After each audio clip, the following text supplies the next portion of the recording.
This is Winnipeg Sports Talk Daily with Andrew Hustler Paterson and Michael Remus.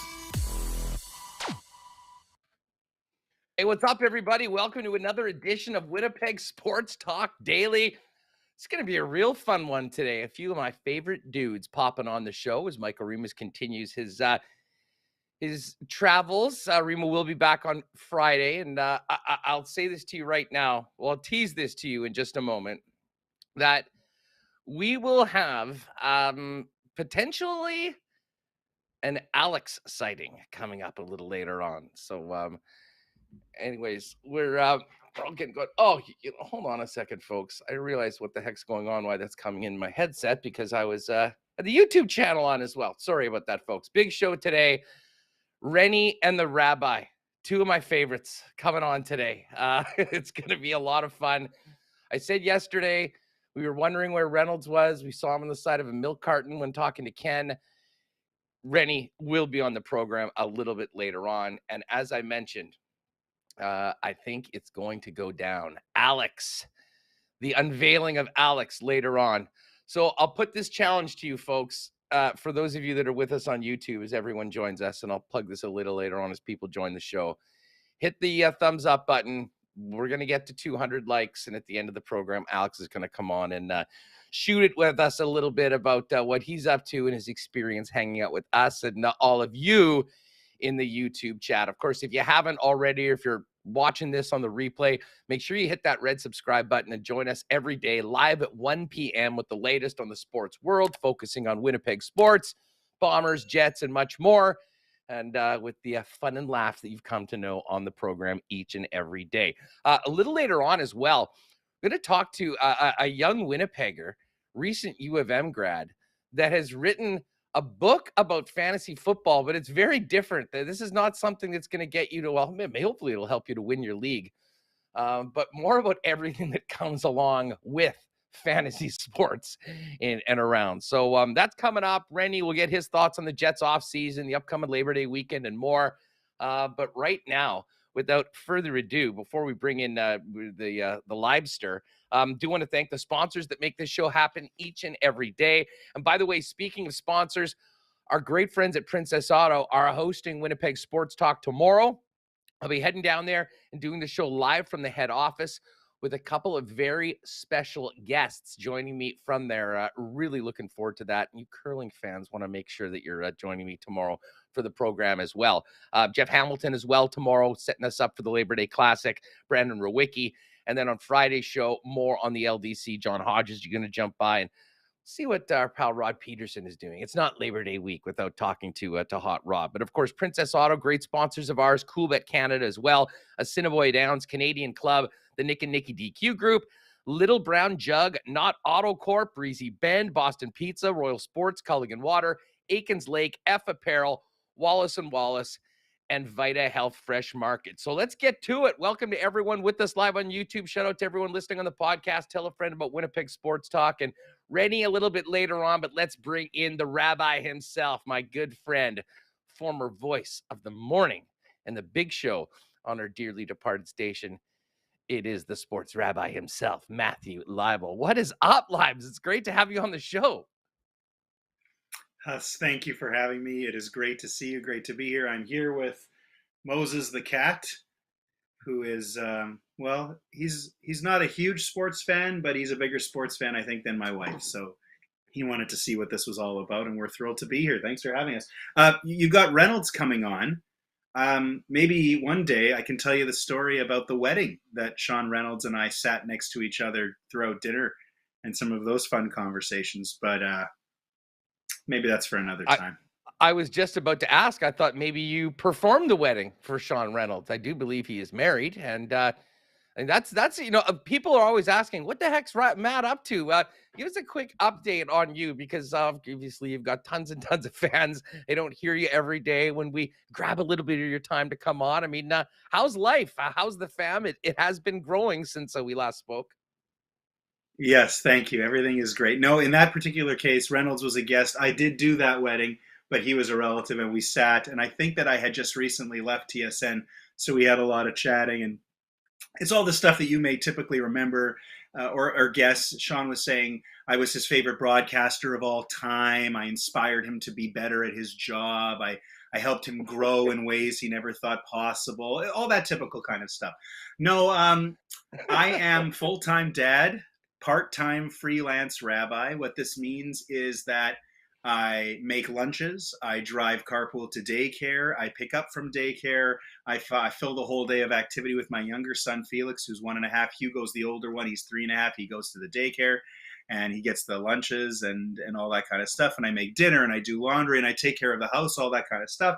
And then often in the evenings, I'll meet with people. I have officiated a number of weddings this year, very busy year with COVID, I think delaying a few people. So meeting with couples in the evenings, performing their ceremonies on the weekends. And every once in a while, I still get called from within the Jewish community to do funerals and sometimes other little events, sometimes welcoming new babies, the sort of things that rabbis kind of do, what we call life cycle events. So I'm a rabbi for hire when it comes to those sorts of things. People reach out to me when they want somebody or they're not affiliated with a synagogue or whatever. They know me and I get to do that. And that was always my favorite part of the rabbi world anyway, especially the weddings. And this has been a great year for that. I've had to turn down more weddings than I usually get in a summer just because so many people delaying because of COVID. So it's been a really fun year and a hot year for outside once the weather finally turned. So that's what I've been up to, and it's been great. Well, speaking of hot weather, I mean, I know you're heading to the ballpark tonight. Many people will. A great time to go see the Gold Eyes, and it's going to be a heater tonight. I think we're supposed to get to a high of 32 today and 34 tomorrow, though the Fish are off tomorrow before a final 4-game series to finish up the schedule.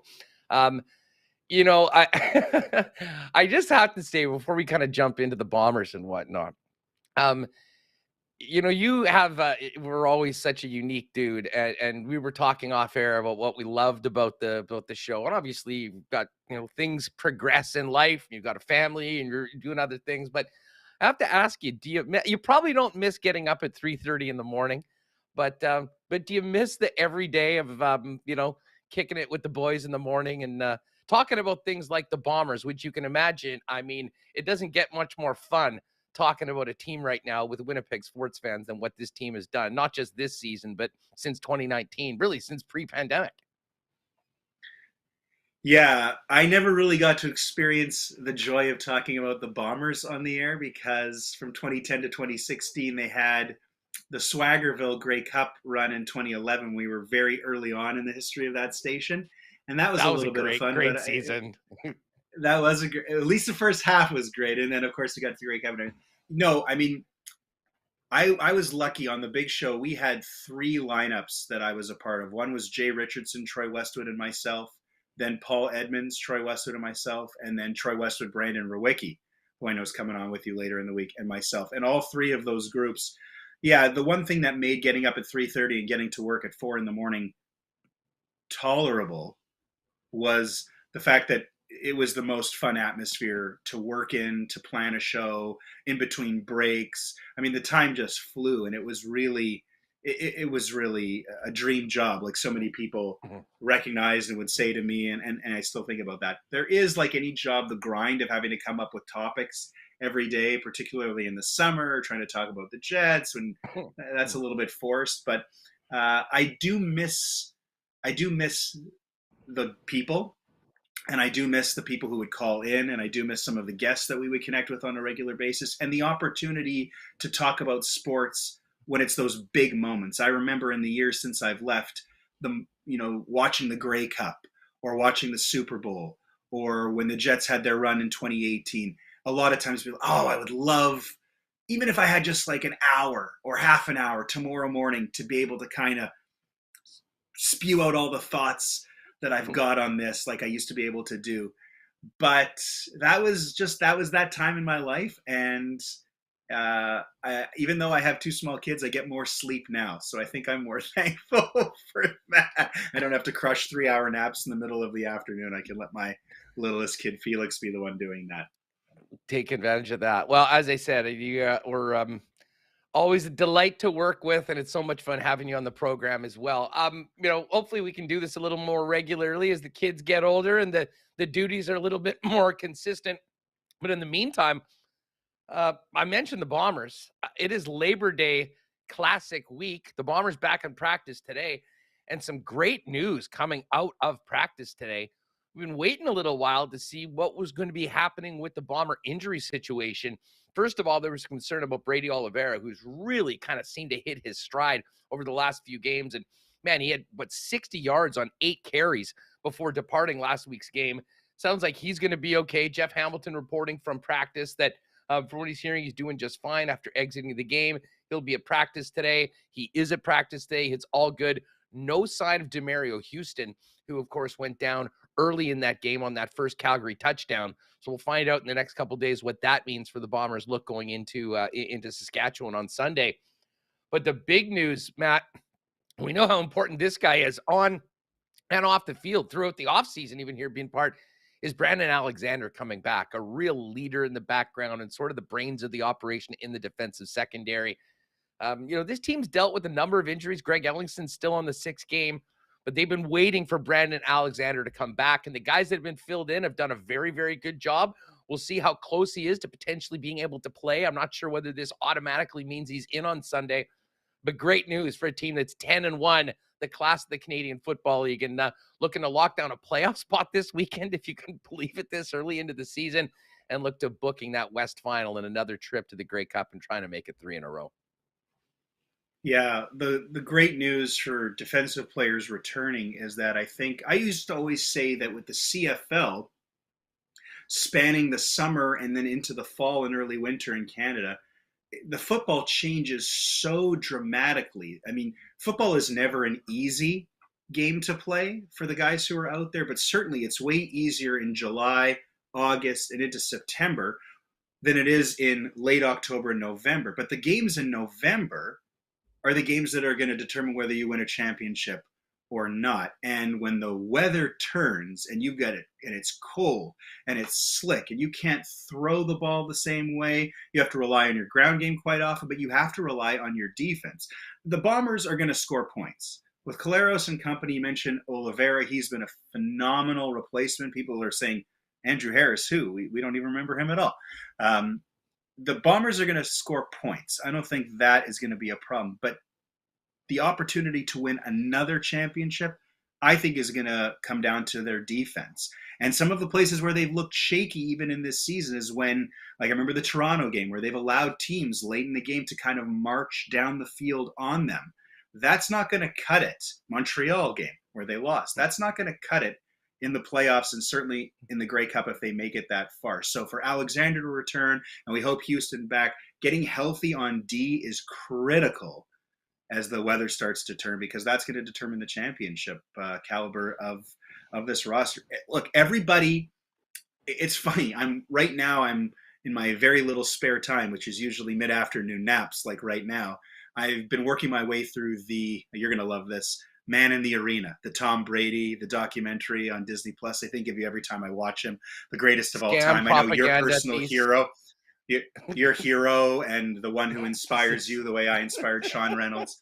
You're triggering me. You're triggering me. And he talks all about how every year the Patriots were getting everybody's best and everyone was coming from. I just bring this up now in all seriousness because the Bombers, who were never that team through my entire life and most of your life even, like I'm a kid from the 80s, grew up in the 90s, where the Bombers literally found every possible way to lose from the first week of the season to the Grey Cups that they managed to find themselves in. And now it's like they can't lose. Toronto marches down the field, ties it up, guy misses the extra point, they win. Even last year's Grey Cup, they won because the guy took a kneel in the end zone. Remember the rules. It's the CFL. I mean, the Bombers are now getting everybody's best. Everybody's coming for them, and they're going to be able to score points. They've got the quarterback, they've got the receivers, they got the running back, but the defense will determine whether or not this is a three-time, I guess that would be three-peat championship and truly a dynasty. That would be really something special. And I've been enjoying watching this year, as I know everybody has, and can't wait to see. This is now where the season, Labor Day is where the season really starts getting, it's like Thanksgiving in the NFL. Now the games really, really start to ramp up. The weather, like we said, will turn, and this gives you a sense. It's hilarious you say that, because that is the old adage. The season doesn't really start until Labor Day. Well, the Bombers can clinch a playoff spot this week. And I know. We'll talk about that Montreal game. I mean, it's pretty tough to expect a team to be absolutely perfect throughout the entire regular season. But I mean, to me, that is a straight up mulligan. That was a choke job by the kicker on that play. When you think about the game, they did exactly what they do every year. It was like, oh, well, I mean, hopefully sometimes they'll blow teams out and they'll be comfortably ahead. But I mean, that game was tight. Start of the fourth quarter. What happens? Oh, they get the ball. They go 100 yards, put it in the end zone, and an uncharacteristic turnover ends up being tied. They get the ball back with 3-4 minutes left, move the chains, get right down into winning position, and that's a kick you're going to make 98, 99 times, or at least get a single and win the game. So the way they bounced back to beat a really good Calgary team, I think was, a huge for the Bombers. If you thought that, maybe there was some chinks in the armor, we saw that wasn't the case. And now, of course, you get to this game against Saskatchewan. The one thing, and you'll recall this, lads, going back to 2011, I believe it was the 2011 game, Gary and I did a couple buses out to the game, all Bomber fans, and that's the Swaggerville year where the Bombers were 7-1. The Riders were 1-7. And let me just say that the chests were pumped out, the confidence levels were high. Well, the Bombers lost that game and lost the Banjo Bowl as well. Now, that team was maybe a little bit of a paper tiger. I mean, they had a hell of a defense that sort of dragged them to the Grey Cup. The offense wasn't there yet. But this is a dangerous game in that I think in almost every aspect you'd give the Bombers the nod, but strange things do happen in the Labor Day Classic. And the one thing about this team, though, I mean, going back to, Mike O'Shea and how he's kind of created the culture, they seem to be better coached. They seem to be better prepared. They're certainly more disciplined than their opponents, and that's a big knock on the Riders. I still do expect the Bombers, and I guess this is just where we're at right now. When the Winnipeg Blue Bombers play, you expect them to win, and I'm sure they'll have their best for their biggest rival on the weekend. And they expect them to win, right? The one thing we were talking about earlier, I was not on the air by the time the Bombers were ready to win Grey Cups, but we were on the air when the pieces started to form.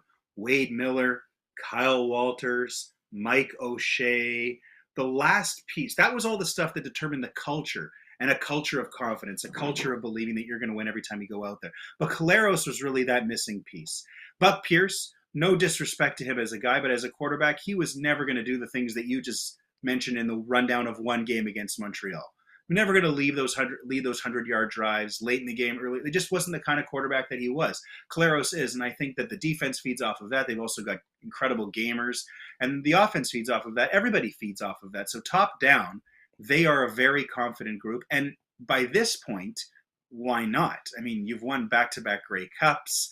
You're the best record in the league yet again. You were almost working on a perfect season, had to have kind of a bunch of things go wrong for that to get taken away from you. You're still 10-1, top in all the power rankings. I mean, it's a weird feeling for Winnipeg sports fans almost to say, we don't know what to talk about with this team really until we get to the playoffs. There's nothing really to complain about, which is a very weird feeling in this town when it comes to sports. But that's why they really need to stay sharp, to stay hungry. And so far, they've done a really good job of that, and you can tell because they win close games. If you're blowing everybody out, and you can even kind of like take your foot off the gas, the Montreal Alouettes used to have that year after year after year with Anthony. That was the Bombers last year. And then they get into the playoffs. Right, that was.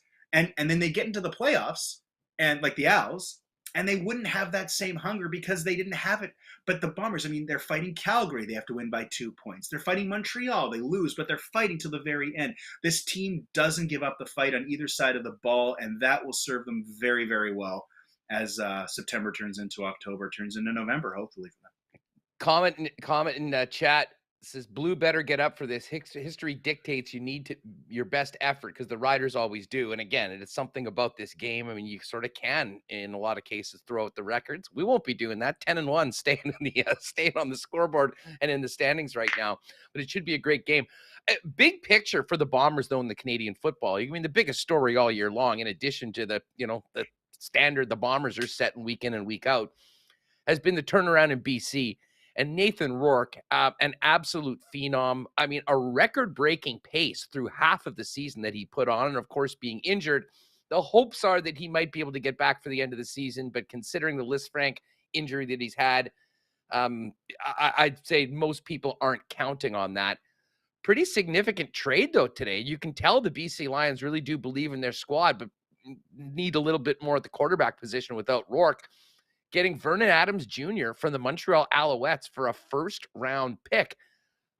I really did think that maybe with this loss of Rourke, the Calgary Stampeders were going to be the team that the Bombers may face in the West Final, assuming they get to be that team hosting the game to get to the Grey Cup. But if BC can get, I think the rest of BC's team, because of how little they were spending on the quarterback position with those two young Canadians, gave them a big advantage. And, if Vernon Adams can come in and be even half of what Nathan Rourke was, they'll be a big, big challenge to Calgary right now. And I said this before, Calgary makes me nervous just because it's so damn hard to beat a team 3 times in a season, never mind 4 right now. And those games have been really close. But what do you make of the BC situation and the trade today with Vernon Adams coming to shore up that quarterback room on the West Coast? I think it's just like you said. They're 8-2, right? They only got one fewer loss than the Bombers. So say the Bombers lose one of these 2 games against Saskatchewan this month. They could find themselves, if BC can keep the ship right, they could find themselves in the battle to host that playoff game. You'd way rather have that game at home, I think, than having to go on the road, even though the elements would be a huge factor. To me, I think it's everything. I mean, you get the bye week. The bye week, not to mention, listen, I mean, BC's a hell of a team with a lot of playmakers, but, beating a team, I mean, they didn't even do it at home when they were fully healthy and undefeated earlier in the season. To come in and beat a championship football team in the cold outdoors in November at IG Field is going to be a tall, tall task. And to me, this is all about the Bombers clinching first place at some point, taking advantage of the 2 byes on the second half of the season and being ready to do what they've done the last 2 times they've had the opportunity, and that's punch a ticket to the Grey Cup. Right. I mean, Adams has kind of bounced around a little bit in the last couple of years, but he's only 3 years removed from being, I was looking this up again today, the leading rusher in the CFL in 2019 as a quarterback. Like, it is 3 years, so you don't know if he's lost half a step or whatever, but this is a guy who he's been behind center numerous games in the CFL, so he's got experience. As you mentioned, he's not walking into a ragtag group that can't really get it done. This is a really complete and talented roster that he's surrounded with, so he's got options the minute he gets out there. He's going to have that feeling of new life breathed into him, which will give him personal energy with a bit of a fresh start here in a team that is so accomplished and competing not just for a playoff spot, but maybe the West Championship and maybe onto the Grey Cup. And if he can use his legs, that's always the sort of thing that makes a quarterback especially dangerous in any kind of football, the CFL too. So I'm not afraid of this move as a Bomber fan. I like BC doing this because I think that it provides a challenge, and the Bombers are the best team in the league, and they should be up for what anybody can throw at them. But it definitely makes that road to the Grey Cup maybe not as challenging with Rourke, but maybe we'll see. Like, the Bombers don't know what Vernon Adams looks like on the BC Lions, and all indications are that this is not just some guy they've picked up and they're plopping in there. This is a guy with some pedigree, some experience in this league, and some skills. So makes BC definitely competitive this year. Yeah, we'll have much more on the Bombers, the rest of the CFL with Hammer and John Hodge, and hopefully Hot Rod as we get into the weekend. Listen, I know we just got a couple minutes left. You talked about how some of the challenges of doing daily sports talk radio can be in late August. We know that there's no shortage of passion, interest on the Winnipeg Jets. And it was sort of a wild offseason, with the coaching search, Barry Trotz, PLD handing us the gift of a lot of controversy that got people fired up and a lot of people coming to the show. But man, it's been quiet. Just quickly, I mean, your thoughts on, where the Jets are right now, having not done very much, coming off such a disappointed season, and what is on the shoulders of Rick Bowness to turn around if, in fact, we don't see much more before we get to training camp next month. Yeah, I don't have a great feeling going into this year. I don't see this team truly changing its trajectory, which over the last few seasons has felt like a downward trajectory. Now, Stastny, who is gone, was getting a little bit older. It feels like Carolina has gone to get him for playoff run. Like they're thinking like they want Paul Stastny to be able to provide kind of like what Justin Williams provided, like Mr. Game 7. So I don't know that Stastny's the kind of guy. He's certainly not giving you 80 games, maybe 55 to 60 games. I always liked him in the lineup, but he's past his prime. So him leaving, okay. Kopp, Kopp was really kind of continuing to grow. But okay, they got a new coach. They got the same great goalie who we hope has a bounce back. They have the same leading forward crew. They have the same defense that has some questions and didn't really seem to get the job done last year. The division hasn't gotten weaker. Colorado's still fantastic. Dallas is going to give them trouble. Nashville's going to give them trouble. Everybody except maybe Chicago is going to give them trouble in that division. So I just don't know where the optimism comes from some of the people I talk to. It's like, this team totally underperformed last year. They've got major issues with their leadership group, the guys who wear the letters. They're probably their best, most recent addition to the team, Pierre-Luc Dubois, can't get out of town fast enough, it feels like. Yeah, so they shook it up with a new coach. Is it just one of those things where like time heals all wounds? So people have forgotten over the summer how disappointing this team was for almost all of last year. They're not going to be better. I just don't. Are you telling me? Are you telling me that? Are you telling me that time doesn't heal all wounds? We're giving them a mulligan. Like here, I think mulligan on last year. But it's not. It wasn't just last year. It was like the year before was a little bit worse than the year before. Oh, I know. I was all about this team in 2018, and I was one of the people saying, I wasn't on the air, so people didn't have a chance to hear me except around me at the arena. But in 2019, I felt like the Jets had a really great time. Somebody had to lose to St. Louis in the first round. They had that terrible Game 5 where they lost in seconds at home. If that series goes differently, who knows where that team is? Like, they were still a very good team in 2019. 2020, I mean, then you get into the lockout, the pandemic, the lockdown, the bubble, all that sort of stuff. They've taken steps back, and it's the same players. Blake Wheeler is not going to throw up 90 points again. Blake Wheeler is going to have people asking, is he hurt? Is he lost the fire? Is he slow? Like, what's the story? Blake Wheeler is my age. I'm 37 years old. I'm not Tom Brady, Andrew's hero and inspiration in life who can play at a high level until he's 50. I mean, there's just not enough that this team, like you said, they've done pretty much nothing, and they were already not looking so good last year. So I am not looking forward to this year. I think it's going to be another. I have this line, like you talk about like what I've been doing as a rabbi and talking to people, like for example, and going through weddings or going through funerals, these big life moments where you're questioning your identity. The worst kind of identity crisis for a person or a business to have is when they don't know they're having an identity crisis. And I worry that the Jets don't realize that they're better off going the way of a rebuild. I'm not saying that for sure, but if they are, they sure don't look like a team that is or an organization, a business that is embracing this. It looks like they're trying to kind of hang on to the past. Well, it's like you're 4 years removed from when this team beat the crap out of a lot of people. And some of those players are gone. And some of those players who are still here are not playing like they did 4 years ago. And 4 years in professional sports and in hockey is a lot. So you can put me in the category of people who I think it's going to be a real long winter in Winnipeg. Well, we're going to find out quickly. And I mean, I think we know with the 2-year window on a number of these contracts, if it doesn't start well, I mean, it'll be a kick in the ass it'll be a kick in the butt to that point where they do have to move on. Listen, I know you got to run. This was a great chat. We will do this again very soon. Best to the boys and to Heather. And we appreciate you jumping on today, Matty. Thank you so much. I just want to say one other quick little thing about the Blue Jays. Man, the Blue Jays have my stomach in knots all the time. They're sweeping Boston. They're getting swept by the Angels. They're going to sweep the Cubs. Like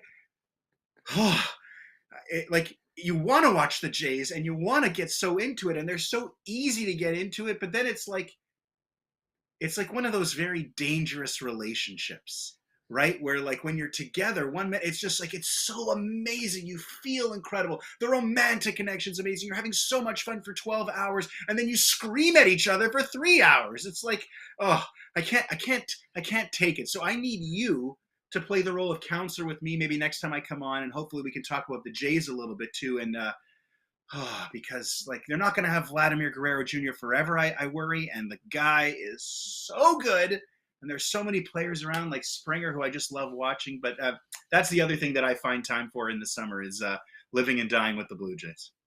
Hey, just remember where the Atlanta Braves were around this time last year, a couple weeks before. The Jays certainly have a lot of talent. It's about getting it all clicking together for the better part of a month. And I think they have that club in their bag. They just got to find it. Matty, all the best to you, my friend. Let's do this again soon.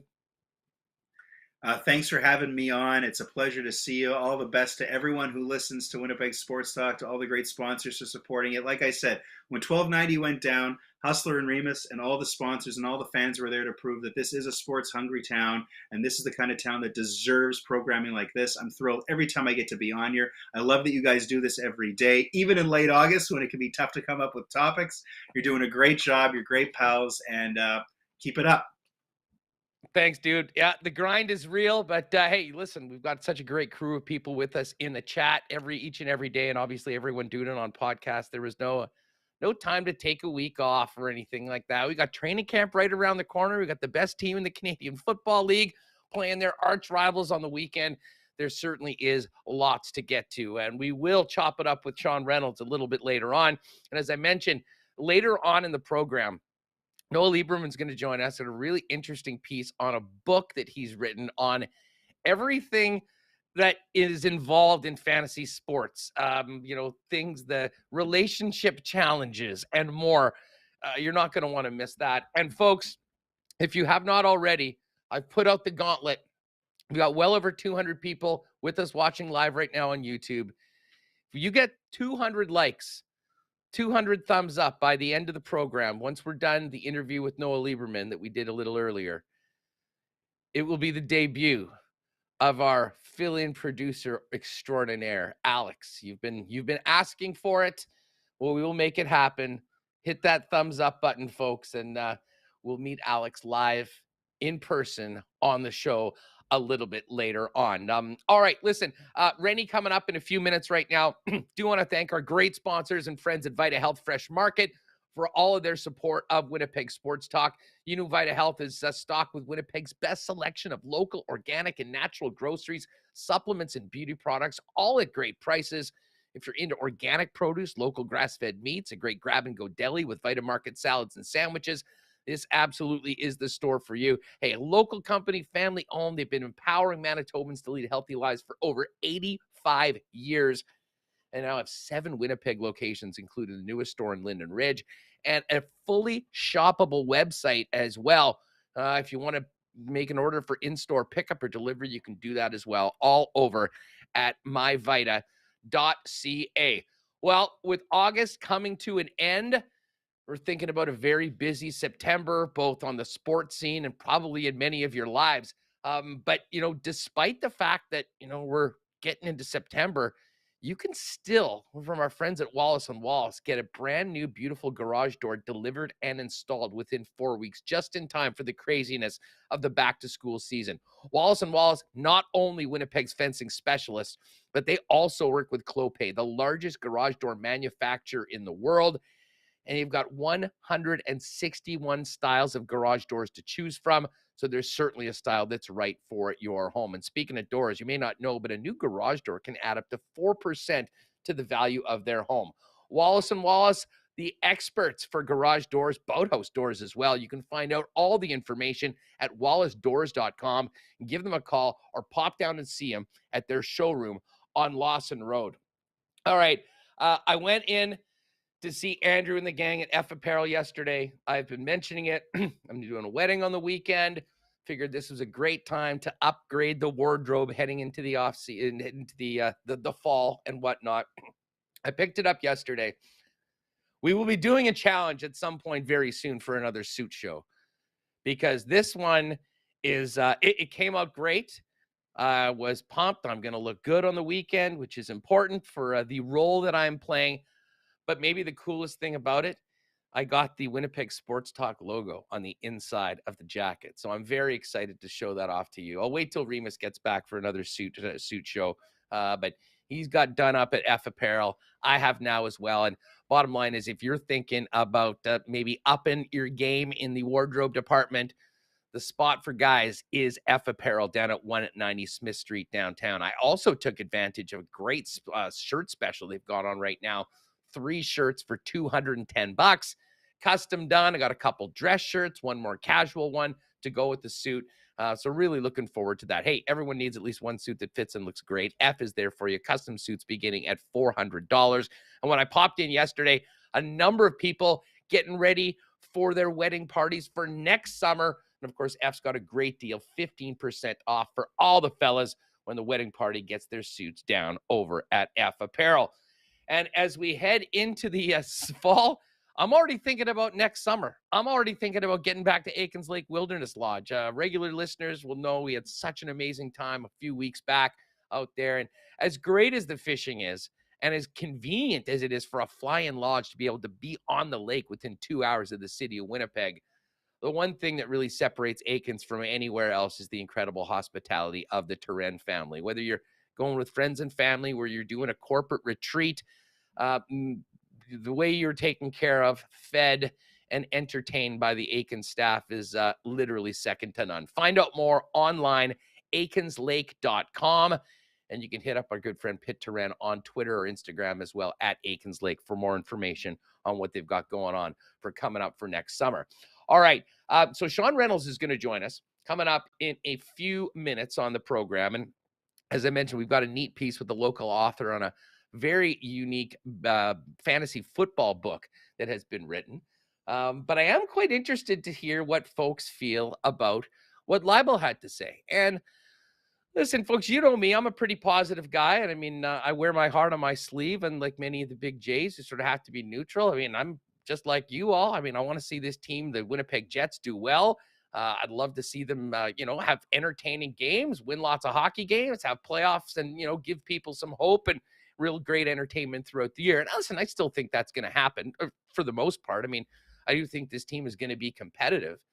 But more and more when I talk to fans, and people around, there is that sense of, honestly, it worries me because we're sort of getting back to where we finished off last season. And that was why this offseason to me was such an opportunity for the organization to maybe go in a little bit of a different direction, to get a new feeling around the club. And, a big part of that obviously was, many of the trade discussions that we'd heard, whether it would be key players, changing that core a little bit, changing that leadership group.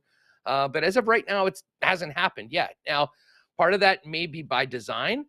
I think, to be honest, considering what we've heard, especially around Captain Blake Wheeler and the fact that he was being shopped around and seemingly was on board with making a move, I think some of it was out of just the fact of the matter. It was very difficult to move, particularly that contract, but from some others. And, I think the Winnipeg Jets, to be honest, got to a point where they figured that doing something for the sake of doing something probably is not in their best interest. And, if you look at the Jets roster, the players that other teams are probably most interested in, maybe not the guys with the contracts or the contract control expiring in the next couple of years, outside of Pierre-Luc Dubois, who created a very unique situation, maybe his agent did for himself, where, I think many people around the league just almost assume at this point that he will be a free agent in a couple of years.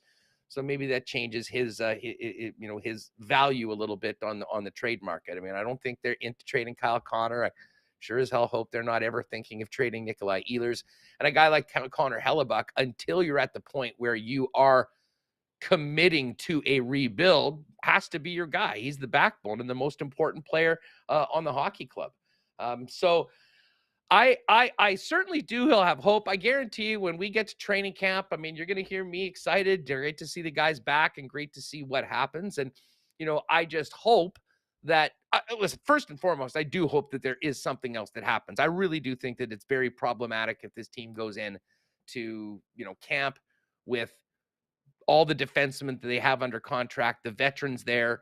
I think it would send a really, really tough message to players like Ville Heinola and Dylan Sandberg if, due to necessity of holding on to contracts, they were shipped off to the Manitoba Moose at the beginning of the season. And you do wonder what the effect that is on the young players. But there is a lot of talent on this team, and there's a number of guys that can step up their games from last year and make the team more competitive. So that's certainly something that we'll be talking about with Sean Reynolds coming up in just a couple minutes on the program. I see the great stuff in here. I see we're up to 132 likes right now, folks. Again, hit the thumbs up button. We're going to get to 200 on this program. And at the end, we will introduce to you our fill-in producer extraordinaire, all the way from the nation's capital, Alex, a little bit later on in the program. But we are going to have Sean Reynolds jump on. Just before we do that, I should thank our friends at Culligan Water. Of course, Kenny was on yesterday. I think Kenny must have crushed 2 liters during his visit yesterday. I mean, he was well hydrated before and certainly well hydrated afterwards.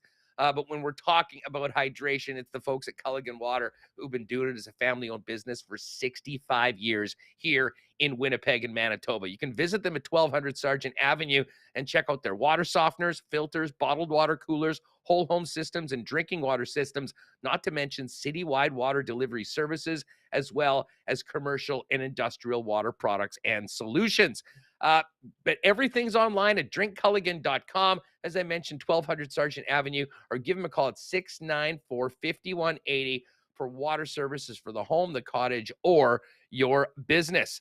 Well, a lot of you, I'm sure, I'm very jealous, are going to be getting on a bus or in a car with some of your friends and heading out to the Labor Day Classic. Do you have your Bomber stuff yet? If you don't, or you want to up your wardrobe, we've talked about F Apparel, getting the wardrobe. Well, there's a special wardrobe you need for Labor Day weekend, and that includes a lot of blue. And there is amazing Blue Bomber gear down at our friends at Royal Sports at 750 Pembina Highway.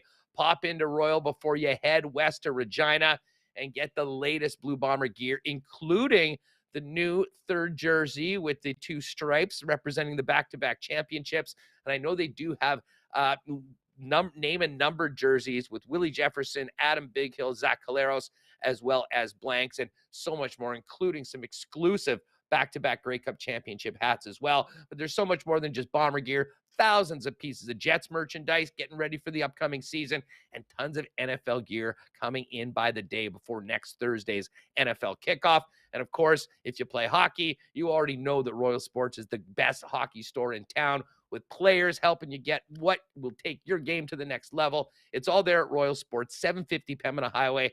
Follow them on Instagram at Royal Sports Pembina for their latest merchandise drops and sale information, and a big tent sale coming up in early September. We'll let you know about that as well. And hey, with the games going on, if you're not able to get out to Regina, the best other place to watch it with the gang is your local Boston Pizza.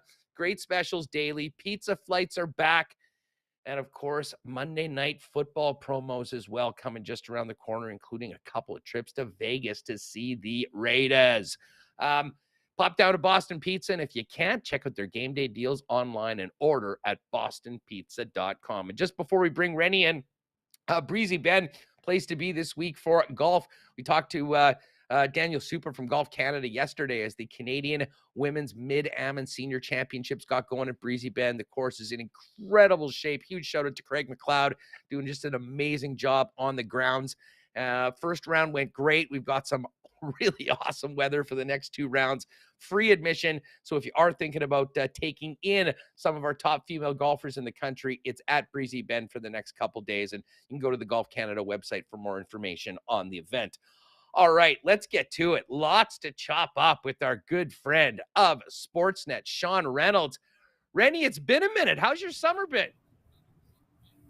It's going great. It's been phenomenal. I mean, this August, it's that kind of August. Usually around mid-August, there's that wind will blow, and you'll be like, oh, I feel September in that wind, right? We haven't had that. We've had this kind of August that I looked at the calendar, and I'm like, it's September tomorrow? What happened to August? Because, there was no hint that it was coming to an end. So I'll take that. Any long summer is a good summer in Winnipeg.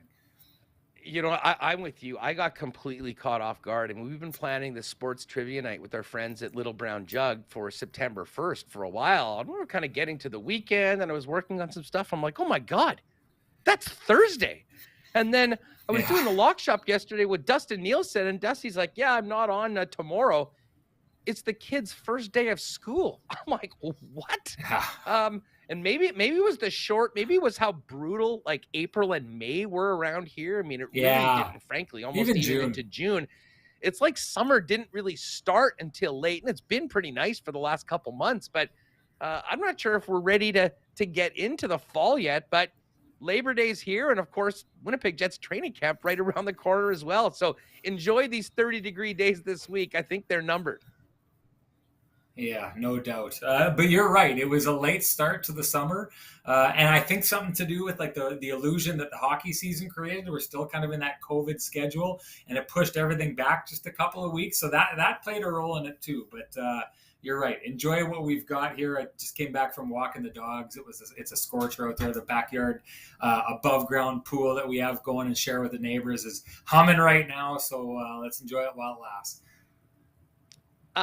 You know what? Listen, I want to focus on the Jets with you. And I mean, many of the questions that we've been kicking around here about what has and hasn't happened, but can't really start off a visit from somebody in the Winnipeg sports media the week of the Labor Day Classic without talking a little bit of the Bombers. And that's not something we've actually spoken a lot about. I know we touched on it a bit when you were on holidays earlier on, but 10-1.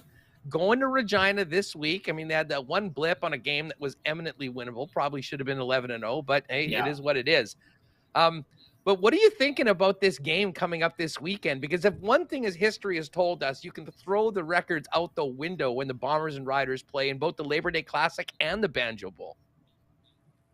I'm going to say that I think that this Bombers team is historically good. We've seen that already. They're on the precipice of doing like amazing things. Without that season shutdown, we could be talking about, undisputedly one of the greatest teams ever. I think the Bombers are so good that you can take that, je ne sais quoi element that exists between the Riders and the Bombers, especially on Labor Day and Banjo Bowl, and throw it out the window. Like, I think that the Bombers are just so good that they are better than that rivalry that exists right now. I have no concerns about the Bombers this upcoming week or the week after that. I think they're going to handle business just fine.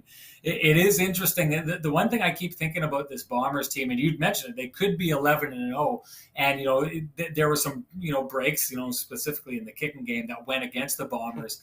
But the one thing that I found fascinating is if you take a look at all their games this year, I mean, Calgary, they're right in it with Calgary, right down to the wire every single time. There's been, the game before that against Montreal. There's been a lot of games, BC, well, not so much BC, but there's been games that went the right way for the Bombers. And the way I think of it, the way that the Grey Cup ended last season, the way this all started out, in the Western Conference Final with Cody Fajardo hitting the uprights with that ball, it feels to me that the Bombers have been on an amazing streak for like 3 years now of every single important break going their way. So I'm not ready to give them a pass and say that they should be an undefeated team because a couple breaks went there, because the break count has been up here for the Bombers and down here for everyone else playing against the Bombers. So give them that loss, and I say it's well earned. Yeah, you know what? I mean, the only reason I say that is that, they did exactly in the fourth quarter. I kind of went over this, Matt, but I mean, fourth quarter comes up, tight game. They go 100 yards for a touchdown. It's tied late. They get the ball. They drive all the way down. They don't give it back. They've got a kick to win, really a single to win. And that's why it was such a bizarre way to lose a football game. But No you know what? doubt. Big picture, when you look at this team winning these close games, I mean, the Bombers seem to be better coached, better prepared, and more disciplined than every team that they play. And the discipline in particular, Sean, has been a big issue for the Saskatchewan Roughriders over the last few years. And, I mean, and we'll sort of tie this into a Jets conversation that's going into a new era, not necessarily of personnel, but with a new coach. And, what Mike O'Shea has been able to do with instilling a culture of expectations, performance, and discipline, all the things that you need in a championship team, is honestly the envy of other football teams. But if I'm owning a pro sports team, or if I'm involved even in another business, I look at the way they've turned around from being, frankly, a laughing stock for a good period of, the first part of that decade, to a team that is on the verge of, frankly, being a dynasty. And a lot of it goes to not only the incredible players that Kyle Walters has put in and managed to get to buy in and stay here in Winnipeg, but the message right from the top with Mike O'Shea. And it seems like this team sort of emanates, exactly what he's about each and every week. And that helps you win a lot of football games, and it puts you in the position to win those close games, because often it's the little things in tight games that it's the difference between winning and losing. I think the Bombers are a lesson for teams, not just in the CFL, but in other leagues, of like what you need to do to win, the way they've got to buy in. I think you put it, that to me is the thing that always amazes me about this team, is how often they put themselves in a situation to win, and then how often they pull it off. Yeah, I am in the school of people who think that there's been an inordinate amount of lucky breaks that have gone the Bombers' way. But a lucky break when you're down 3 touchdowns doesn't win you the game. But when you're constantly putting yourself into a situation where you can win the game, that lucky break is what's gonna put you over the top. So maybe the lucky breaks just look like they stand out for the Bombers, because they always put themselves in a situation where one lucky break or one right thing going your way wins you the game. And then, just the other stuff that you were talking about, how well this team is coached. I think that the one thing that the Bombers coaching staff has done best is they've identified the things that the players need to do to be successful and the things that win you football games, and they follow that. You'll see this time and time again with the Bombers. The other teams take a bad penalty that the Bombers take advantage of and go on and win that game. Well, it's not the Bombers taking that bad penalty, putting themselves in that different situation. I'm going to show my age here. There's a line in not a river, Legends of the Fall, a movie that was supposed to be shot in Winnipeg that, if I remember correctly, they didn't shoot it in Winnipeg because in the Exchange District, they wouldn't take the removable trees out of the sidewalk. I don't know if you remember that one, but they talk about Brad Pitt's character as being the rock that people break themselves on. That's the Bombers. They are the rock. They are steady. They hold their stuff together at all times. They're consistent. And the other team just keeps smashing into them and breaking themselves against them because, when you're running into a rock, your weaknesses show. Have been that rock for a long time now. You know what? We'll talk about what's happening on the ice in a minute, and what we expect to see and the big questions around the actual hockey team. But I'm interested in your perspective on this. The Jets are in a very different situation, I think, right now. Certainly fan base wise, there's been some erosion, shall we say. There was some apathy, unfortunately, that was setting in towards the end of last season. And, through this offseason, a lot was expected and it hasn't happened. But from a big picture standpoint, and I realize this is a very different situation. It's the Canadian Football League. You're competing against other teams in Canada. But for a long time, the Bombers were the last resort to get players here. And now they're the place that everybody wants to go for a number of reasons. What do you think the Jets as an organization can learn from what's happened down at IG Field over the course of the last 5 and 6 years as they look to, both on the ice and in the community, maybe turn the corner and get back to where they've been in the past? Well, one thing I think is like you take a look at the Canadian Mafia that put this team together. They came in with a vision. They've executed that vision. They've stayed true to that vision. I think that there are some parallels between the two organizations, where there was a number of years there where the Bombers had a plan and it wasn't coming to fruition, but they believed in that plan and they stuck with that plan. I've always thought that True North and the Bombers look exactly like that, because the True North has been about putting the outside noise to the side and following their plan and getting there. But I will say this about the Bombers. I think that the Bombers have done a really good job of appreciating their fan base, B, tying the effort from their players. And you talk about guys like Adam Bighill, who walked into town, who came from a great program in BC and, you know, that city there, but came here and saw how fans embraced the Bombers and appreciate that. And in order to show that appreciation, make sure that they are putting everything that they have on the field. And that is the way they connect with their fans. That is the way they say thank you to their fans for everything that you're giving us, all the energy you're giving us. You're going to get our best effort. Saw the same thing from Andrew Harris. Walked in here, said the way that these fans are treating us, they deserve a championship, and left nothing out the entire time he was here to make sure that he was not just, I mean, a lot of times this is about these guys, they want to win, they want to be able to look back on their careers and say they did this, but when you get a fan base that's connected to a team and the fan base is enjoying what they're seeing and giving all their energy, and the players give that back with their best effort, that's how you get like true harmony between a fan base and a really good, you know, football team, hockey team, whatever. And that's what we're seeing with the Bombers right now. I think it's pretty obvious we did not see that from the Jets last year. And you know what? Maybe there's been a little bit of a tail off in the fans, but the Winnipeg Jets fans for a lot of years were the best fans that you could possibly ask for. Through the rebuild, they didn't ask for a winning team. They just asked for a product. And that was enough, and they gave all their energy. And then the Jets got good to the point that they were making the playoffs, and they got some of the energy that maybe the league hadn't seen before. What I think the disconnect between what you're seeing from the Bombers right now and the Jets right now is the Bombers players take a look in that stadium and say, wow, look what we're getting here. Let's put on a show for these guys. And the best way to do that is to give everything we have. I don't think anyone out there, including the players on the Winnipeg Jets, believe that the Jets gave their fans everything they had last year. And maybe that's why you're seeing a little bit of that erosion you're talking about. Maybe that's why the fan response has been a little bit lackluster, because if the fans are giving everything they have and they're not getting it back, soon enough the fans stop giving everything they have. Yeah, you know what? It's a great point, Ren. And I've said this for the last few years, you know, and I'm sure you'd probably agree with me on this. I mean, I haven't seen a connection between a fan base and a team and the actual players like this going on in Winnipeg with this team in blue and gold maybe in my lifetime. I mean, I kind of think back to Jets 1.0 and the team was leaving. I think there was a real appreciation of the support that those guys got. And, you know, it was all surrounded by a black cloud that the team was leaving.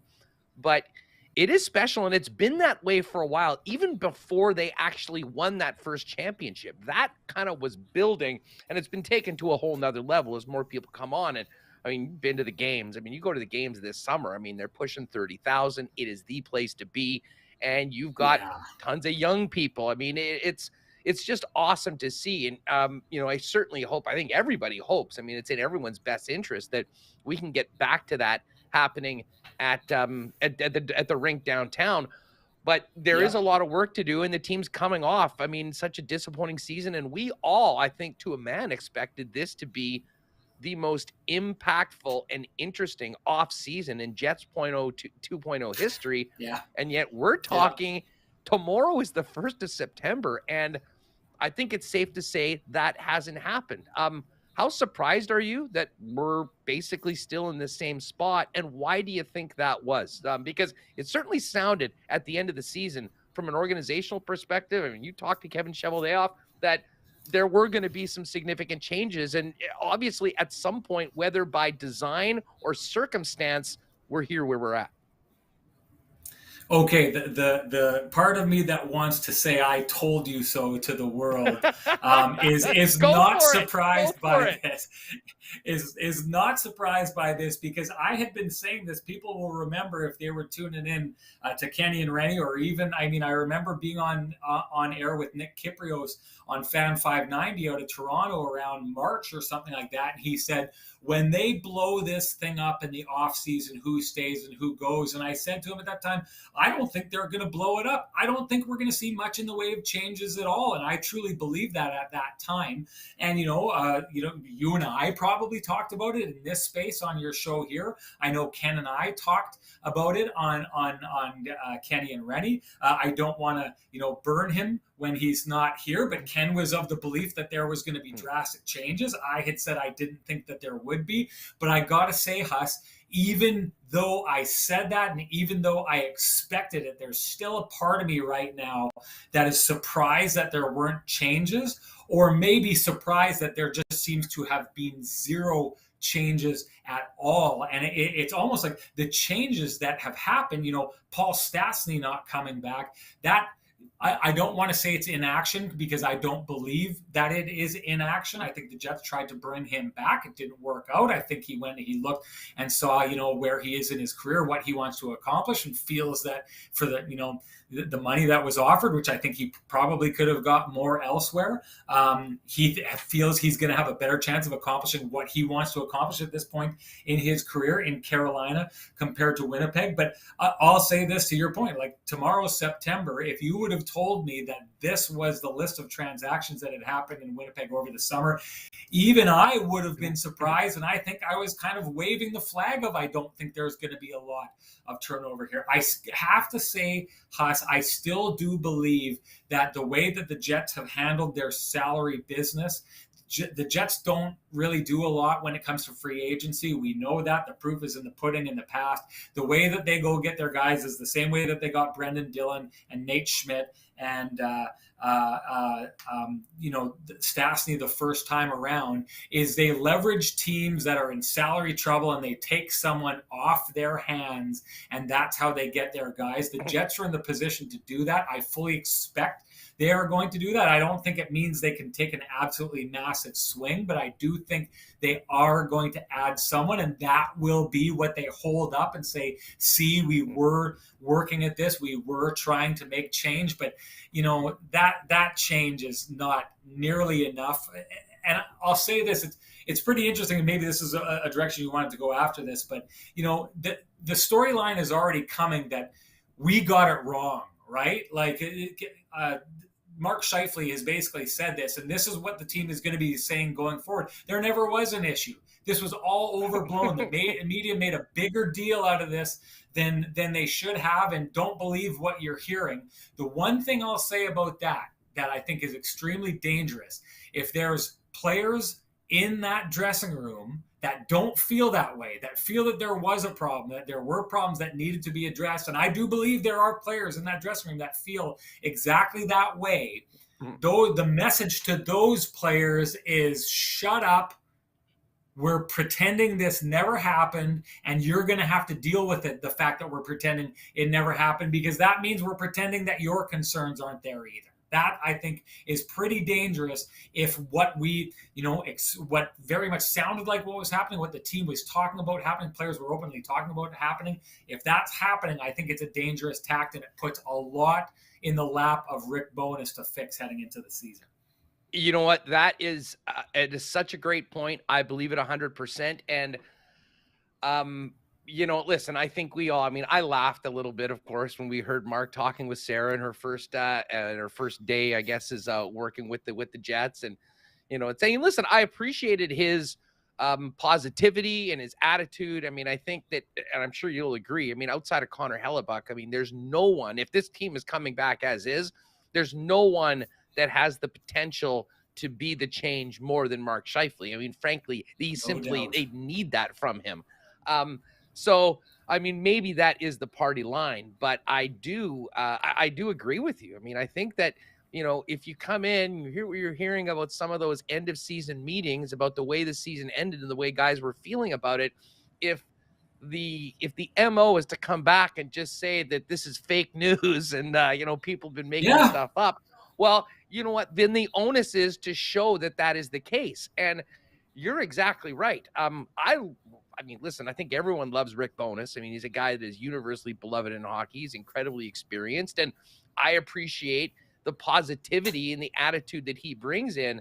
But holy smokes, is that a lot to put on his plate, Sean, to expect that he can come in and essentially do a complete 180 on a club that, disappointed on the ice, and from pretty much anyone you talk to around the club and just observing, listening to what the players were saying at the end of the season, things weren't exactly great on that side of things as well. And I'll tell you what, I mean, if you think the Jets are going to do well this season, get a Rick Bowness, Jack Adams future, because I mean, this is sort of, it's now almost put on his shoulders right now if something doesn't happen. And I still do think there might be some tweaks to the roster, but as far as any big significant change amongst the key players, I think we know who those guys are going to be at the start of the year.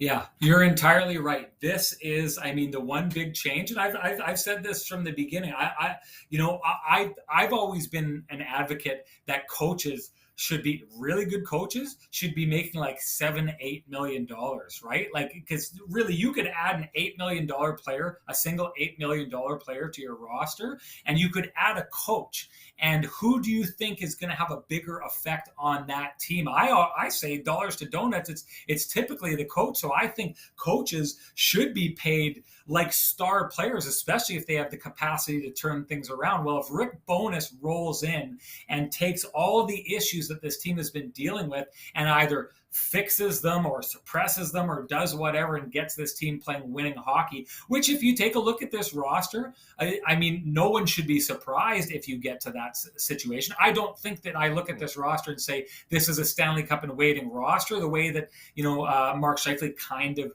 hinted to. But I do think that it's a roster that can compete if everything is, if everyone's pulling on the rope together. And I am a big, big believer that Rick Bowness, I honestly think, I took a look at all the coaches that made the changes on the coaching carousel, and it was a big coaching carousel this offseason.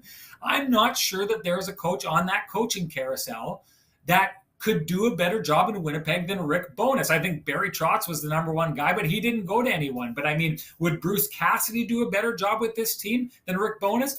I don't think that's an obvious answer to that question. Pete DeBoer, I think I'd take Bowness before I'd take Pete DeBoer. Name John Tortorella. I mean, with the PLD situation, that was almost a no-go, right? So I take a look at this, and I think when it comes to finding a coach, I don't know that other than convincing Barry Trotz to not take a step away from the game. Other than that, Kevin Cheveldayoff, I think did the best possible job he could have done.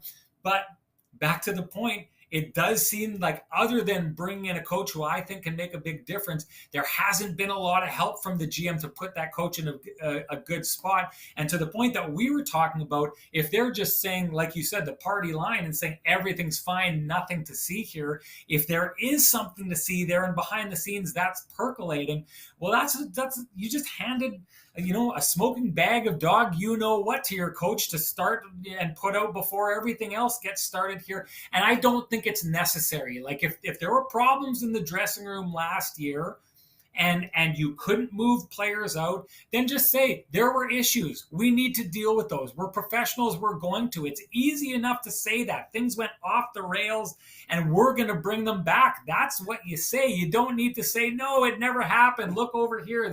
If there's issues, and we've heard enough to expect that there were, pretending that they didn't exist, I don't think gives your coach a step up heading into the next season. Yeah, and listen, I mean, I don't think that we're seeing Blake Wheeler at number 2 on the trade bait board and the talk that he's on board and they're searching for that if they didn't identify that they were looking to maybe go a different direction. And as I mentioned, some was desire, some was circumstance, and I think that circumstance has them in the situation that they are right now. And how everyone handles that, especially those big guys, especially Blake Wheeler, Mark Scheifele, right from the get-go, buying into what Rick Bowness is selling, I think is going to be the most important thing that happens heading into the upcoming season. But as far as player movement, I mean, I'm with you at this point. I mean, I certainly don't think there'll be anything earth-shattering. However, everyone, I mean, all you need to do is check out who's not waiver exempt anymore and realize that you've got a major issue on the blue line that has not been solved at this point.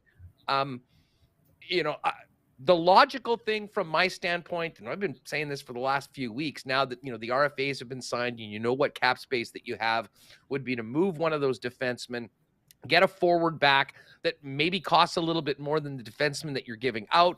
That cap relief will be attractive to another team. It solves your problem to an extent on the blue line and gives room for a Ville Heinola or a Dylan Samberg. Do you think that, like, when we get to the game number 1 of the regular season, are all the Jets defensemen still with the club?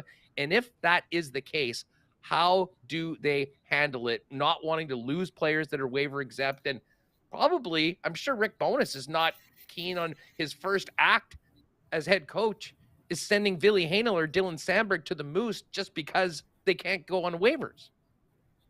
Yeah. I mean, I think that, so the cap space that the Jets typically weaponize, I think that is probably going to be part of a bigger move. I mean, you are talking about, there are 2 priorities that they need. They need to bring in someone on offense, and they need to ship out someone defensively. So I think to make that package more attractive, you go to a team and you're going to offer them some kind of cap relief, but you're going to say, but in order to give you that, I also need to move this guy. So we'll take extra from you coming back. We're going to make sure you get your cap relief, but in the process of this, we're going to alleviate a logjam that we have here. So that's what I'm waiting on. And the longer you leave it, I think the more likely it has to be a big swing. So I see the Jets moving, a defenseman and bringing in 2 players. One of those players is going to, be, at least one of those players is going to be like a cap relief type of player coming from another team. And then maybe that way you add a little bit more of the depth that you do need up front. I mean, I've been, beating this drum for a long time. I think the Jets forwards have been top heavy. Maybe that is exacerbated by the way that, Paul Maurice played those players. I always said Paul Maurice took a look at the board and said, who are our top 6 forwards? Well, that's line 1 and line 2, right? Whereas I think other coaches go about it by saying, how can we spread this out and take our number 12 guy and make him look like a number 7 guy because he's playing with the number 2 and the number 4 guy, right? And Bowness did that I think there's some. He did. So there's tweaking. I think he's already going to make things better there. But I still do think that the Jets could use more depth in their bottom 6 than they've traditionally had and they have right now. So if you're able to move one of those defensemen, pull in, a couple of guys who are going to round out that bottom 6. One guy who's probably making a little bit more than he should be making, but gives salary relief to someone else. I think it would be a win-win scenario that Chevy could pull off in that situation. That's the kind of trade he needs, I think. Going forward, setting up those kind of trades with other teams where it's like you scratch my back, I scratch yours, instead of leveraging teams and backing them into a corner and saying, well, you need salary relief, just pass me that guy and I'll take him off your hands. I think one of those you scratch my back, I scratch yours kind of trades is exactly what the Jets could use in a situation right now. And it would allow them to provide a little bit more depth down in that bottom 6 while opening up some space in the bottom, or excuse me, on the blue line. Yeah, I mean, and listen, I realize, being the general manager of the Winnipeg Jets is probably one of, if not the toughest spot in that occupation in the National Hockey League. And there's a lot of guys that, have it in their contract. They can't be traded to Winnipeg. And, I think that I certainly know, I mean, from things that I've heard, and I'm sure you've done as well. I mean, there was a lot of interesting talks on some big things the team was considering and trying to do. But again, it's easier said than done. You can talk about all these things. It's a matter of actually accomplishing it and getting it done. And, that hasn't been the case. And as much as we're talking about the on-ice product, Sean, kind of going back to what we talked about, the fan base, season ticket support, all those things that are absolutely mandatory for a healthy team long-term here in Winnipeg. I really did feel that, part of the reason why there would be something maybe big, like maybe significant, was that, as much as you wanted to change and hopefully do things for the betterment of the product on the ice, also to change things up and give a little bit of a jolt of energy and excitement into the fan base. And that certainly would Yeah. have been the case with Barry Trotz, but that didn't happen. And, for a team that's in the first time, really having to work to sell season tickets as opposed to just, hey, sorry, get on the waiting list. That really hasn't happened this year. And I do wonder what those conversations, having been in that job before, I often think about, what I would be if I'm talking to business owners right now and saying, hey, we'd love for you guys to either to come back or get on board with us. Exciting season going up. I mean, what I would be telling people for the reasons why, hey, get in right now. I mean, there's season ticket holder benefits, and I think they're hopefully going to do a better job of kind of appreciating the backbone of the franchise, which is the season ticket holders. But that's an entirely different conversation.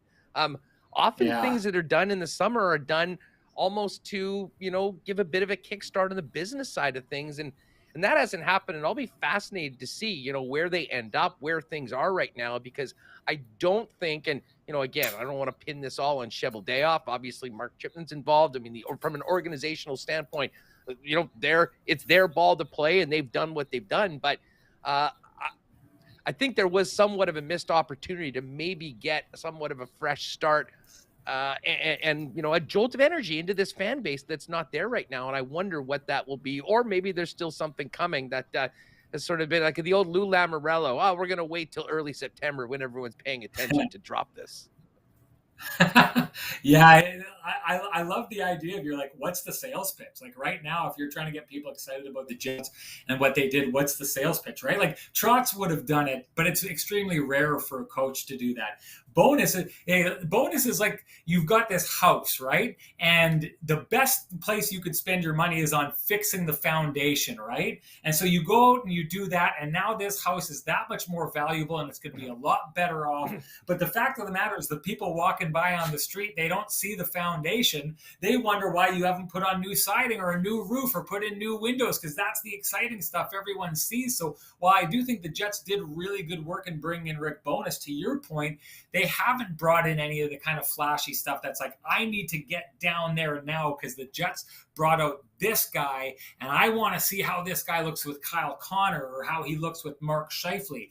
And the other part about it is almost like with some of the news almost kind of like sucked air out of the room. Like, let's say Pierre-Luc Dubois goes out and has a phenomenal start to the season and is just absolutely tearing it up. Well, what the Jets fan is going to be thinking is, look how good this guy is doing and how he's going to just keep building to do this for someone else within the next 2 years, right? Because we know he's heading out of town. And so it's almost like the excitement that could be created, that the potential that there is there for growth is growth that is eventually going to pay off for a different fan base. Even to your point, if Mark Scheifele, bounces back and does phenomenal things, well, the question mark remains, based on what he said. I know he's saying it was nothing, but is Mark Scheifele going to be, building towards leaving and doing that in a couple of years with another team, right? Right now, it just seems like there was so much more news of players looking outside this market or pointing their ships out of this market in that direction, that it's almost like, geez, when the Jets left, I started paying in the 90s, I started paying a lot of attention to the Edmonton Oilers. And what a frustrating team that was to deal with in the 90s, because every time a guy like Bill Guerin got good, he headed out of town, right? Every time someone turned into a star there, it was like, let's raise this guy up to being phenomenal and then send him down the road to somebody else, right?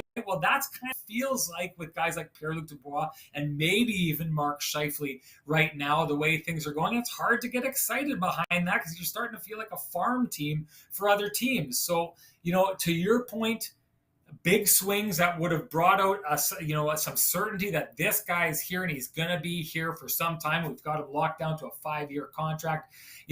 That would have been something this fan base could really get behind. To your point, and again, I just think he'll never do it because this isn't how he does his business. But a guy like Kevin Cheveldayoff, who's been the GM in Winnipeg for as long as he's been, I wish when it was all said and done, he would write a book just one chapter on all the trades that he had pulled off, that he said yes to, that the other GM said yes to, and the players kiboshed. I bet you, like, this is the one thing we don't know about Kevin Cheveldayoff. He may be one of the most brilliant GM minds in the history of the game, whose best moves constantly keep getting kiboshed by players who won't come to Winnipeg. That's the thing. I feel like there were some big swings that were tried to be taken in the offseason, but big swings, you need big parts to say yes to, and that can be difficult when you're dealing with Winnipeg, and that's their loss. We all know that, but that's the reality. Yeah. Well, and the reality is, if the team looks like it's going in the wrong direction, like the bottom line is, if you're going to, like, Paul Stastny waived his no trade to come. Well, he did to come to a contending team that he thought he had the opportunity to win the Stanley Cup in. And, to have an exciting team, to have a good young core, to have a team that seems that it can, you'll be able to convince some people that, maybe I'll suck it up and I can handle -20 or -25 for a couple months because it's going to be fun. The building's going to be loud packed. We've got a great fan base. We've got a chance to win. And, just considering what's happened the last couple of years, I think they're in a tougher situation now as opposed to, in and around after the 2018 season to pull that off. Was it 2 years ago that Wheeler came back after the offseason and sat down with Sarah Orlesky for that interview? The old legendary, a year ago, I was the legendary leader, and now it's my fault. I think it was 2 years ago. Does that happen again this year? When presuming Blake Wheeler's back, and you can touch on, if you think there's a potential in any change on who's the captain, but how do you think that looks, and what is the message from the guy that has been the face of the franchise basically for the last 5 seasons on coming back and sort of running it back after what happened? He will be the person that I think everyone will be most interested to hear once we've already heard from Mark Scheifele, who certainly sounds to be in pretty good spirits and would sound like he's very much committed to being part of the answer to turn this thing around. My sense from the organization is that there's not, a push to get him out in front of cameras and have this conversation. So I don't think it's going to go in that direction. Your idea about a potential change of the captain, that's a tricky one. We've seen it pulled off successfully before.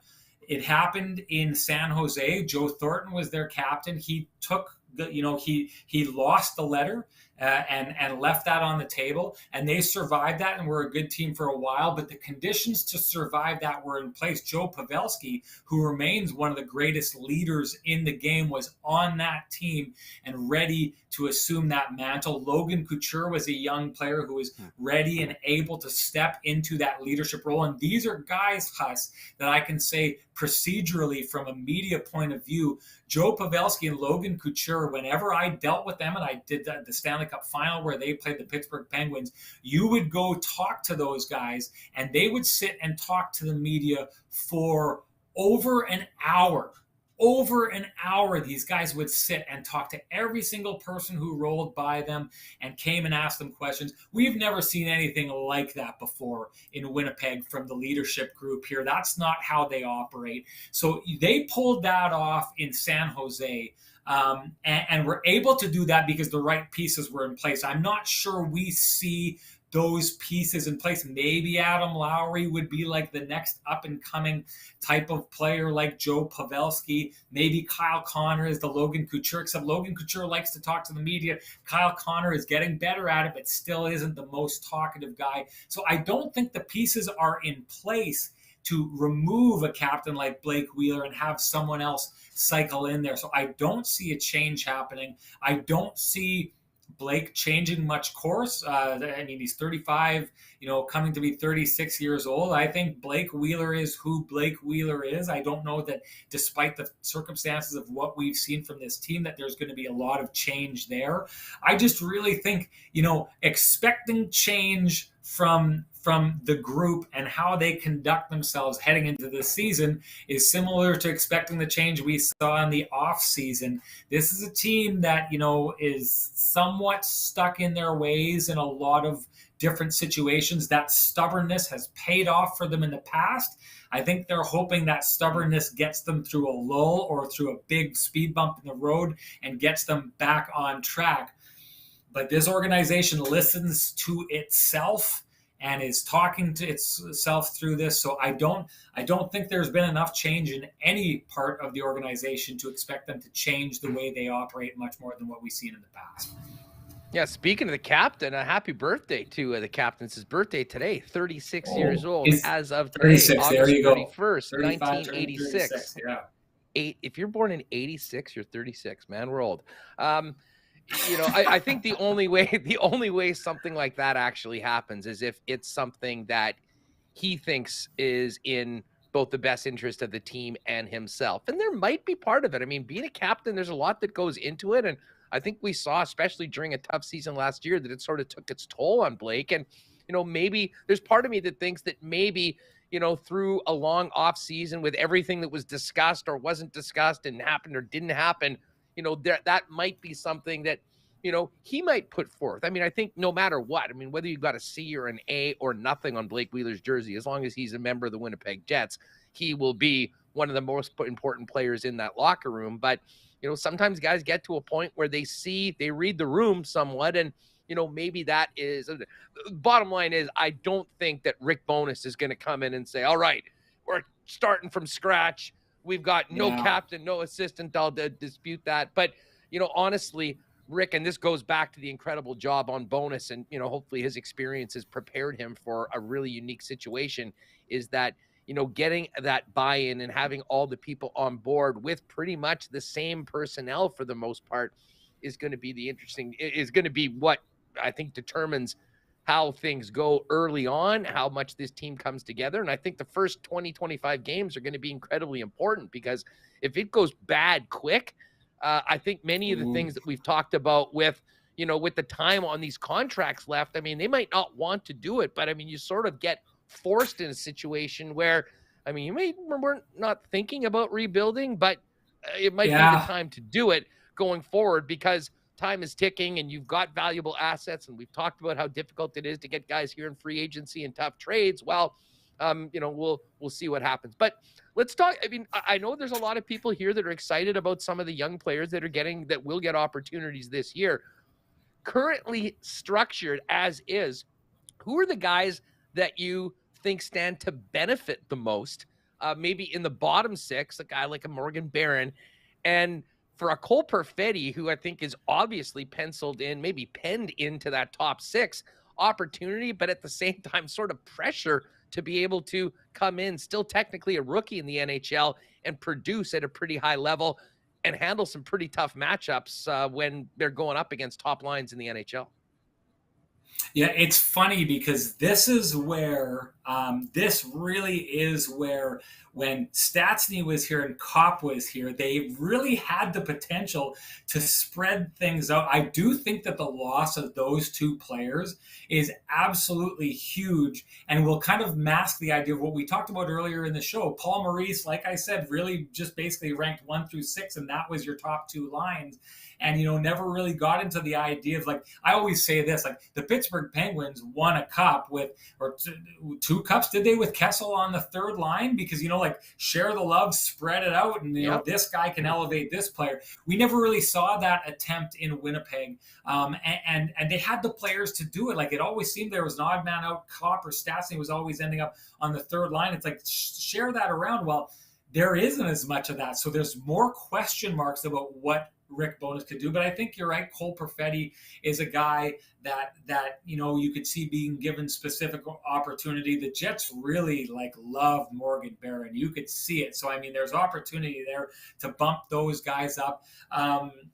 Jensen Harkins is a guy that I've always kind of been puzzled about the way that he was handled under Paul Maurice. You always think of that, and I know it was just a one-time thing, But that time when he got moved up to the top line a couple of years back, it was just for a game or two, but he showed like a flash. Like, these are the kind of players that I think who have the speed like he does, who could be a bit of a puck hound, that you can put him on a line with better players. And I'm not saying that he's going to absolutely shoot the lights out or that his numbers are going to shoot up to here. I don't think that's the bellwether when you're looking at these things. I think what it is can the players around him continue to produce the way they need to produce while he's on that line, and then take the skilled player who he replaced on that line. And if they can build that skill down that second line, well, if you pull that off twice, you've taken 2 lines and you've turned them into 3 lines. And so those are the players I look at.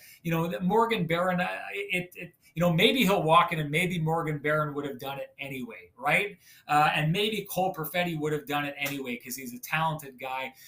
For the guys that kind of I take a look, maybe Mason Appleton is another guy who could get some time up top, who could just go puck hound and force turnovers and try him on different lines, and maybe think of those players not so much as your typical third liner, but a guy who can, accompany 2 skilled players and do a lot of the heavy lifting and open up the ice. Those are 2 players that I think, I pop up in my head right off the bat, Appleton and Jansen Harkins, on what they could maybe lose. Those other players, I think it's unfair to go down that road because I don't think we know who Morgan Barron is. We definitely don't know who Cole Perfetti is at the NHL level. Maybe we're going to walk in and no matter who the coach was or no matter what the situation, they were going to succeed. So it would be unfair to go down that road because then I'd be claiming, well, look what they did with Cole Perfetti when Cole Perfetti may have just done it. Yeah, well, listen, all I know is that, for a long time we talked about there wasn't room for these young players to pop in. There certainly is room right now. And I know Kenny will have his conductor's hat on, driving the Gus bus again. I'm sure he looks to be part of that opening day lineup as well. I'm just seeing that the Jets have announced Fan Fest on the 24th at Bell MTS Iceplex is there. And oh my God, our guy, Adam Party's coming back for it. We will be having a party with Adam Party. He and Eric Fair are going to be part of the festivities. Party. The festivities as well. Just before we go, Sean, when are we going to get to enjoy more K&R? When is the band getting back together?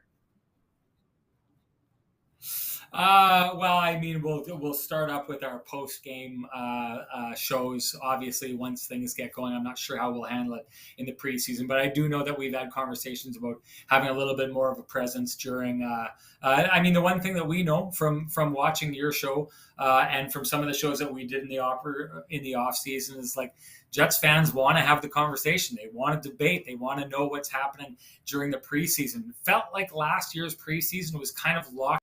There wasn't a lot to talk about other than the fact that Christian Vesalainen was getting all of the opportunities and David Gustafsson was getting none of them. That was the one thing that I remember from that camp that just didn't seem to change last year. Jansen Harkins, too, not getting much of a shake. But I think that, with a coach this year, I think there's a lot of fertile ground for you to talk about what the team looked like. And I think that there's going to be a lot more interesting looks through training camp to see how Rick Bowness is going to handle this roster. So I can't give you any specifics. I just think Ken and I are going to be a lot busier in September on K&R than we were in years past. Well, everyone's looking forward to it. I can tell you my favorite days are the Thursdays where we sort of hand the baton over to you. We finish up and get to see what you guys have coming up after us on the YouTube channel. So we'll look forward to doing that again very, very soon. Sean, great chat as always. I'm glad you've enjoyed the summer, but guess what? It's back to work very, very soon. And one way or the other, we're going to have lots to talk about on our shows when it comes to the Winnipeg Jets and more. You betcha. Hey, it's always one of my favorite things to do is hop on the show with you, Huss. So thanks for having me on. Appreciate it, pal. We'll do it again soon. There it is, Sean Reynolds. Make sure you're following on Twitter at SN Sean Reynolds. And of course, most of you already are, but give a sub over at the K&R page, and the guys will be back, and we'll make sure to let you know when that is happening. All right, I'm going to get some details on Jets Fan Fest coming up in just a second. This is good, folks. We're at 185 thumbs up. We need 15 more thumbs up by the end of the program, and we will unmask Alex who's been such a big part of the show for the past week while Michael Remus has been away. So hit that thumbs up button and get ready for what will be a very fun end of the program. We do have another guest coming up. Caught up with Noah Lieberman on his fantasy football book, Young Winnipegger. You're going to enjoy this. And we'll get to Coolbet Lines, some horse picks, and Alex, as long as you get those 15 more thumbs up by the end of the program. Hey, our friends at Not AutoCorp are ready for fall, even if we might not be, and even if your car might not be. If you're in the market for new wheels, before you do anything, head on down and talk to our friends, the experts at Not AutoCorp. Check out the amazing vehicles they have on the lot, or if there's a particular make and model that you're looking for, Not AutoCorp will get it here to Winnipeg, source it out, and get you into it for the best possible price. Why not get into the car of your dreams at an amazing deal with the help of the Not team? Pop down and see him, Waverly and McGilvery, and online at not.ca. All right, tomorrow's the big day, gang. Our first ever Winnipeg Sports Talk Sports Trivia Night at Little Brown Jug. Cannot wait to see many of you out there. If you haven't already got your tickets, I'm going to throw in the link right now into the YouTube chat. You can also see it in the description. There we go. And again, those tickets, just reserve your spot. We do have limited seating at Little Brown Jug for this event, and we had a great response right off the bat before we'd even put anything out on social media. So the ticket gets you your first beer. Essentially, it's just buying a beer and reserving your spot. Tomorrow, 7 p.m., I've curated Winnipeg Jets questions, some Winnipeg-themed sports questions. We'll have some tougher ones. We'll have some multiple choice. We'll do some general sports. And bottom line, it'll be a great way to get together with so many that are with us regularly in the chat. And of course, many of you that listen to the podcast each and every day after it's posted. So tomorrow night, September 1st, 7 o'clock, Little Brown Jug on William Avenue, 336 William Avenue to be precise. It is on. I hope to see you there. Click that link if you want to make sure that you can reserve a seat for the event. All right. Hey, Nick and Nikki DQ, great sponsors of ours from day one. I know they're helping out with the golf tournament over at Breezy Bend. I've seen Nick out at Breezy. Quite a golfer Nick is as well. But hey, 32 degrees today, 34 degrees tomorrow. If you weren't planning on it, now you are. A trip to one of the Nick and Nikki DQs. Grab one of those delicious summer blizzards. Maybe squeeze in a snack burger as well. And if you do need a cake for an upcoming event, hit them up on Instagram at DQ Manitoba. They'll get one for you, custom made, whatever you need. And you can pick it up at any of the 4 Nick and Nikki DQs, DQ Niverville, DQ Northgate, DQ Polo Park, and DQ St. Anne's. Okay. Tomorrow, don't forget, we're at Princess Auto. We've got some special guests, but we'll also have Jeff Hamilton join us and Brandon Rowicki. Lots on the Jets, but a lot with the Hammer kicking off tomorrow's show on the Labor Day Classic. And, the next couple days will be tons of Bomber talk now the team's back at practice. If you missed earlier today in the show, a couple big pieces of news in the CFL. Vernon Adams traded from Montreal to the BC Lions for a 2023 first-round pick.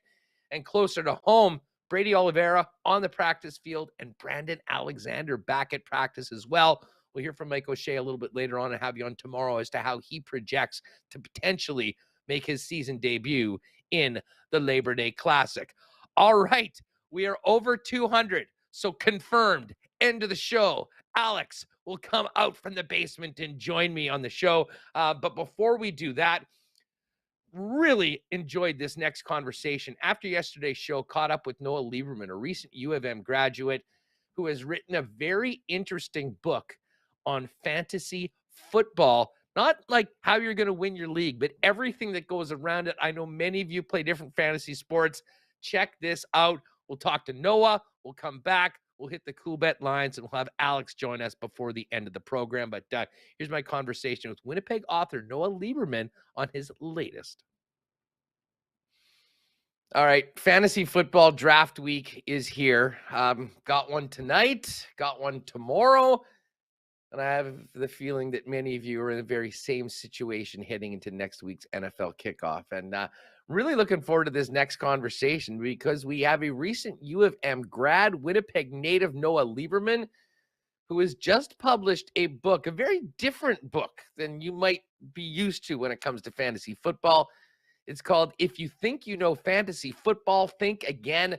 And the author, Noah Lieberman, joins us now. And Noah, what's going on? It's great to have you on Winnipeg Sports Talk. Hey, thanks for having me on. It's great to have a conversation, Hustler. I've watched your show in the past, and it's always an entertaining and fun show. So I'm glad to be on it and talking to you. Well, this is a great intersection. It's a pleasure to have you on. And I mean, certainly fantasy football and fantasy sports is something that Remus and myself, probably part of the reason why we got to be such good friends and work together. But there's all sorts of things that come into fantasy football. Now, when I hear a fantasy football book, I think someone's going to help me win my league, sleepers, all that stuff. But sounds like this is a little bit of a different book. Why don't you fill us in on what you've just put out about fantasy football and the questions it asks and the topics that you cover?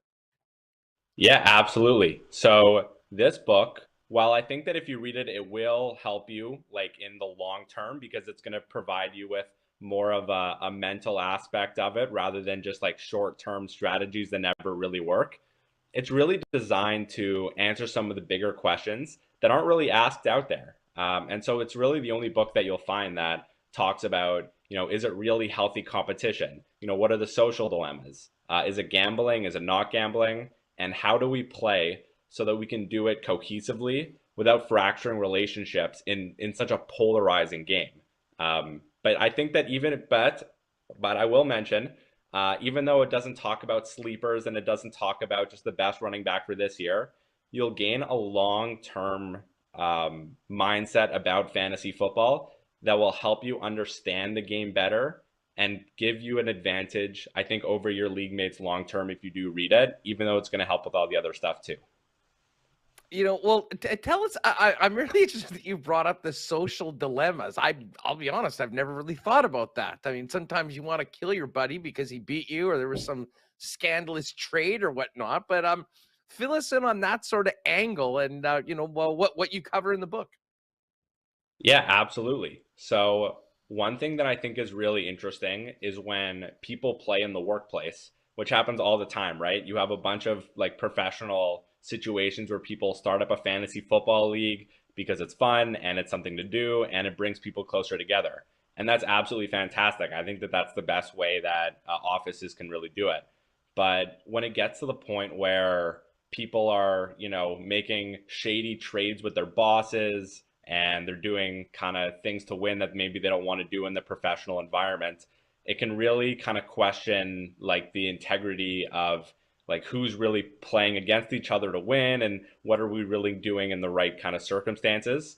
And even within friends, right? Like there can be so many arguments, so many conflicts, that kind of thing that can easily be avoided if we just kind of play the right way. And so I think that it's important to kind of get that stuff out there and at least start the conversation. So does this all fall on the shoulders of a strong and scrupulous commissioner, or are these things that you need to get out straight with everybody in the league before you even make your first pick? Oh, these are things you need to get with everyone in the league. Like my number one recommendation for maintaining a league with just like a healthy environment is that I think you need a strong rule book and a strong league constitution that everyone has read, everyone has signed, everyone is in it. And then after that point, as long as everyone knows exactly what the rules are, you just let everyone go and you do let them do their own thing. And that's just like real sports, right? If something's in the NFL rule book or something is in the NHL rule book, obviously you can't do it. But everything other than that, it lets people get creative and it lets people win in their own ways. And if something is so egregious or something is so terrible that you need to add it in, you can just add it into your league constitution the next year. And then eventually, as that keeps kind of going forward after a couple years, you have everything set out that you need to set out and the league can function in a much healthier way. Noah Lieberman's with us. The book is called If You Know Fantasy Football, Think Again. You also mentioned the potential of fractured relationships. And we do know that some people take things like fantasy sports and fantasy football more seriously than others. What are the dangers of fantasy leagues and how can you maybe prevent having things completely fall off the rails because of a trade or a transaction that some owners may not feel is on the up and up? Yeah, absolutely. I mean, hey, I'll be the first to admit it. A lot of people kind of go out of their way to do kind of crazy things to win, and I'm victim number one of that. I'll do that 100%. But I think a lot of it is just about communication as well. Healthy communication within a league can really set something off, or can really avoid setting something off, because sometimes when you'll look at your phone and you'll see that somebody did something that, wasn't necessarily kosher, your first instinct, if it hurts you directly, is to be mad about it, right? And is to kind of freak out. But if you have healthy communication within the league and you can actually understand why people are doing things or why it kind of happens, all the time it's a team, even though it can kind of seem like that on the outside. So healthy communication can really absolve some of those issues, I think. Now, I had to laugh when, you brought this up when we were talking before, because being a longtime veteran of fantasy football, in particular, many sports leagues, I can think back to over the years some incidents that legitimately did blow up between dudes that all of a sudden were very, very angry with themselves. And it does go to show that the most thankless job is the commissioner. Hell, we had Tommy Pham slapping Jock Paterson in the outfield before a Major League Baseball game, and that came back to a fantasy football dispute. Give us a little bit of your thoughts on that, how that can be prevented or handled best in the event that it does inevitably happen in some leagues. Yeah, so first off, I saw that Tommy Pham incident, and it was before my book came out, but it was just like a couple weeks before, and I saw that, and I sent the article to my brother, I sent it to my family, I sent it to my friends that knew that the book was coming out. Look at this. Like, this is literally the perfect example of why this book is coming out and why we need this and why this conversation needs to be had, at least. So I thought that was really funny, the fact that it was going to come out right after that article, or thought that it was really good. The timing was excellent. I thought that might have been the impetus to write the book in the first place, to be perfectly honest. No, just the timing worked out well. The timing worked out well. I should send one to Tommy Pham. I think Mike Trout is the commissioner of that league, and I think that they were saying that he did a poor job. So maybe I'll send a copy over to Tommy Pham somehow and see if he likes what he reads. I know Stephen Che, who is one of the guys that works at Barstool Sports, has now been assigned the commissionership of that league because for quite obvious reasons, Mike Trout did not want to have that job anymore, considering what happened coming out of last season. How, you're relatively young. Obviously, you've been playing some fantasy sports for a while with your buddies. How did you come up with the concept of this book? Where did this all start? Yeah. So for me, it started, I think, in the same place that it starts for a lot of other people, and that it's personal experience. And in both of my leagues that I play in, I definitely went through kind of these conflicts. And in one of them in particular, it was almost like the straw that broke the camel's back, to an extent, of how just like week after week after week after week, there would be another conflict about something else. And it eventually just kind of boiled over to a point of no return. And eventually we've worked out those relationships and we've figured it out. But yeah, like, my thought in it is, like, how can this be such a polarizing game that's supposed to be fun in the first place, and yet it causes people to go berserk over something that they play with their friends or their family or their coworkers? And I looked at basically the market. I looked on Amazon, I looked at bookstores. I tried to find any kind of book that talked about this stuff, and the only books that I was finding was, top 10 tricks to win your league this year, and things about kind of just like these shallow strategies that barely even work. And so I said, you know what? I think that this book needs to be out there. I think it'll help a lot of people, so I'll just write it and publish it myself. Just in those incidences that gave you the idea to have this book, how did they end up? Did people get the ejector seat from the league? Did you have to take care of a couple problem owners, or did everything get smoothed out and you're in a much better place amongst the league members? Everything got smoothed out eventually. I think one or two people kind of voluntarily left after, but I think for other reasons. But for the most part, it's smoothed out. We're still going strong, and we have our draft later this week, so all good. Well, that is what's all about it. Fill people in. The book again is called "If You Think You Know Fantasy Football, Think Again." A very different book than you're used to hearing about fantasy football, in particular in fantasy sports. Where can people get it? Where will it be? And we'll just let people know about the where it is out there in the obviously in a hard copy as well as a digital edition. Yeah, absolutely. So you can get the digital edition, the hard copy, and the audiobook all on Amazon. Just go to Amazon, type in fantasy football, and you'll see it right here. I actually have the book beside me, so you'll see that's what it looks like. Perfect. And then you could also get it Indigo on Keniston, as well as Chapters Polo Park. And I'm actually going to be doing a couple book signings in the near future. So if you want to meet me and you want to get your copy signed and buy it from me directly, then you can go to Indigo on Keniston September 10th and Chapters Polo Park on October 1st. And both of those start at 11 o'clock. So I'll be there then and ready to go. All you commissioners out there, you need to be getting down there and getting your hand on this book just to have some smooth sailing as we get into another season of fantasy football. Noah, I'm fascinated just the process of writing the book. How long did it take? And was this the first one you've done? I mean, what was the process of getting it printed and published and getting it on Amazon? I mean, what was all that experience like? Oh man. So the experience, I would say, was even more difficult than the writing. Like what's crazy to me is, and I didn't anticipate this originally, was that writing the book was the easiest part of publishing the book. And a lot of that just kind of started kind of in my room every night from 9 p.m. to 2 in the morning when I had a chance, just writing for a few hours every night until it was eventually finished. And then after that, I reached out to many literary agents kind of all over the States, and I couldn't get representation. The whole process is kind of just like a needle in the haystack, especially because there's not too many literary agents out there, and there's a ton of people that are writing books. And so just like an athlete will have an agent or a musician will have an agent, it's kind of the same type of deal, and you need these agents to kind of get through to publishers most of the time.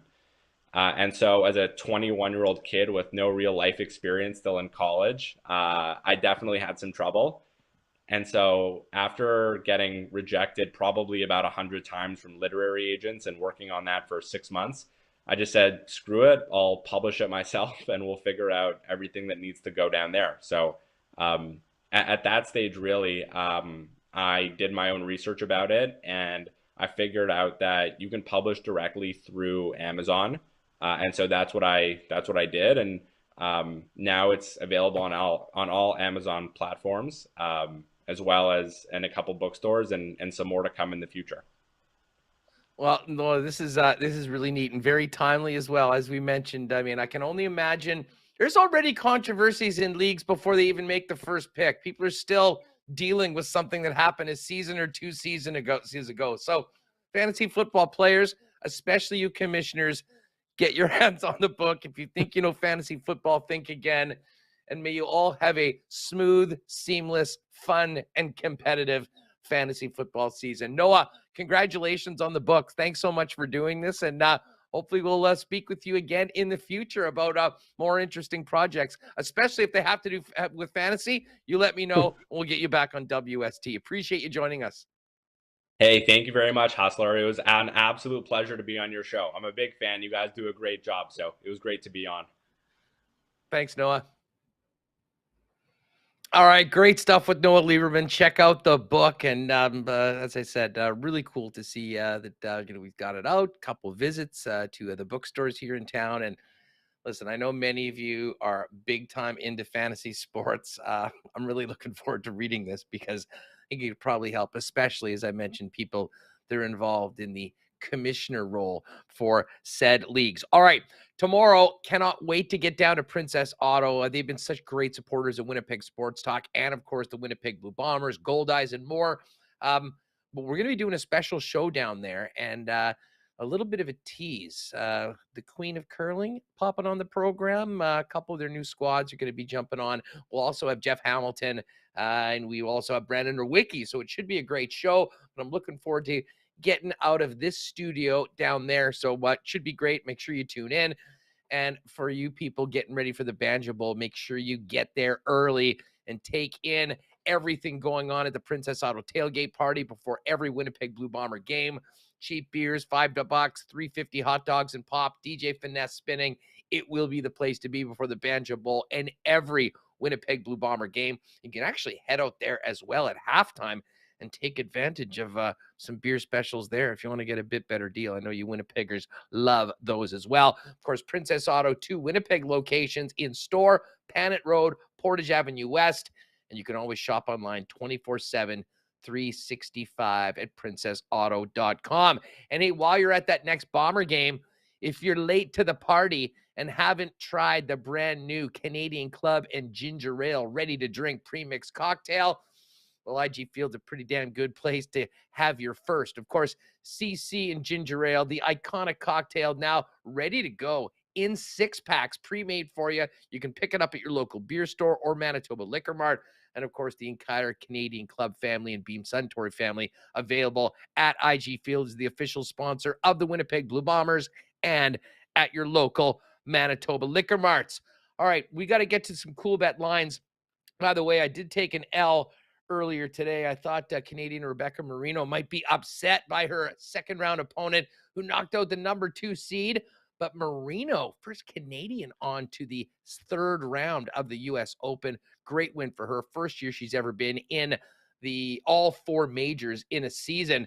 So we spent a lot of time talking about Bianca Andreescu and Leylah Fernandez for obvious reasons, especially at this tournament, considering Bianca won it. Leylah got to the finals last year. Nice to see another Canadian win, and Chapo had a big win yesterday as well. Of course, you can bet on all of the U.S. Open matches at Coolbet. And you can also get ready for the games on the weekend in the Canadian Football League. And let's take a quick look at the lines over at Coolbet and see if anything's changed over the last 24 hours. We can tell you the Ottawa Redblacks have been bet down to 4.5-point underdogs. They opened at 5.5 against the Montreal Alouettes. That's the Friday game, and that's really the appetizer before we get into the weekend with the 3 big rivalry games on Labor Day weekend. Bombers, 3.5-point favorites against their arch rivals, Saskatchewan Roughriders at Mosaic Field on Sunday. And the Toronto Argonauts and Hamilton Tiger Cats will get going early, a noon game, Winnipeg time on Monday afternoon. Ticats, home team, 1-point favorites over the Argos, who had that big win last week at BMO Field as part of the home and home series. And the Edmonton Elks remain 12.5-point underdogs against the Calgary Stampeders in the late game on Friday, or on Monday, I should say. And the quarterfinals are up for the World Women's Hockey Championship. Canada's going to be taking on Sweden. The U.S. will take on Hungary. We all expect a collision course in the finals, and maybe a little bit of unfinished business as well for Team Canada after being up 2-0 early, but falling yesterday in the round robin game against their rivals. And never mind rivals, one of the great rivalries in all of sports between Canada and the U.S. and women's hockey. Czech Republic and Finland, Japan and Switzerland, the other quarterfinals. And again, you can bet on that and everything else under the sun at Coolbet. If you haven't used the promo code WST for your first deposit yet, what are you waiting for? NFL is here. It's a great time to take advantage of it. We'll double your first deposit up to $200 by using the promo code WST when you make your first deposit over with our friends at coolbet.com. All right. I got a text from Remo last night. Of course, we've been maintaining, even though he's been away, he's been making his bets, as I have been, on live racing at Assiniboia Downs. And we both had a couple of very rough weeks. I had a great start to the week with a couple nice wins on Monday. Remus bounced back last night, picking a long shot horse named Savage Love. I guess he just couldn't help not bet on a horse named Savage Love, but it returned $77 on his $5 bet last night. I only had won 10, so I was down 10 for the night. A big win for Remo. It's going to be a fun couple weeks on WST as we finish up the racing season.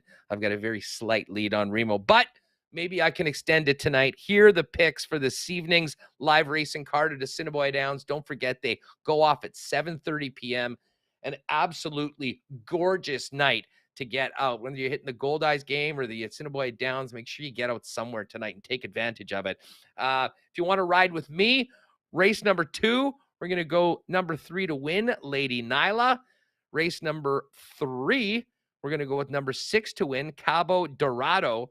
I'm going to pull out a couple triactors as well. Race number 5, 1, 3, 7. Those are essentially the 3 favorited horses.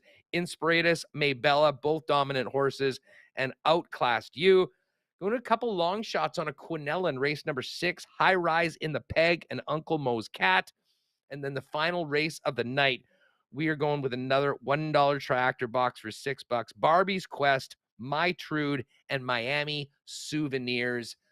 If you are not able to get out to the track, you can play like Remo and I do with daily bets at hpibet.com. And of course, you can watch all the action from Assiniboia Downs with some great insight from our pals Kirk and Stretch over at the Assiniboia Downs YouTube channel. All right, gang. I got to be able to see the chat here for this. I appreciate your support. Everybody hit the thumbs up and the like button today. By the way, if you haven't already, make sure you hit that red subscribe button as well. We're here every day at 1 p.m.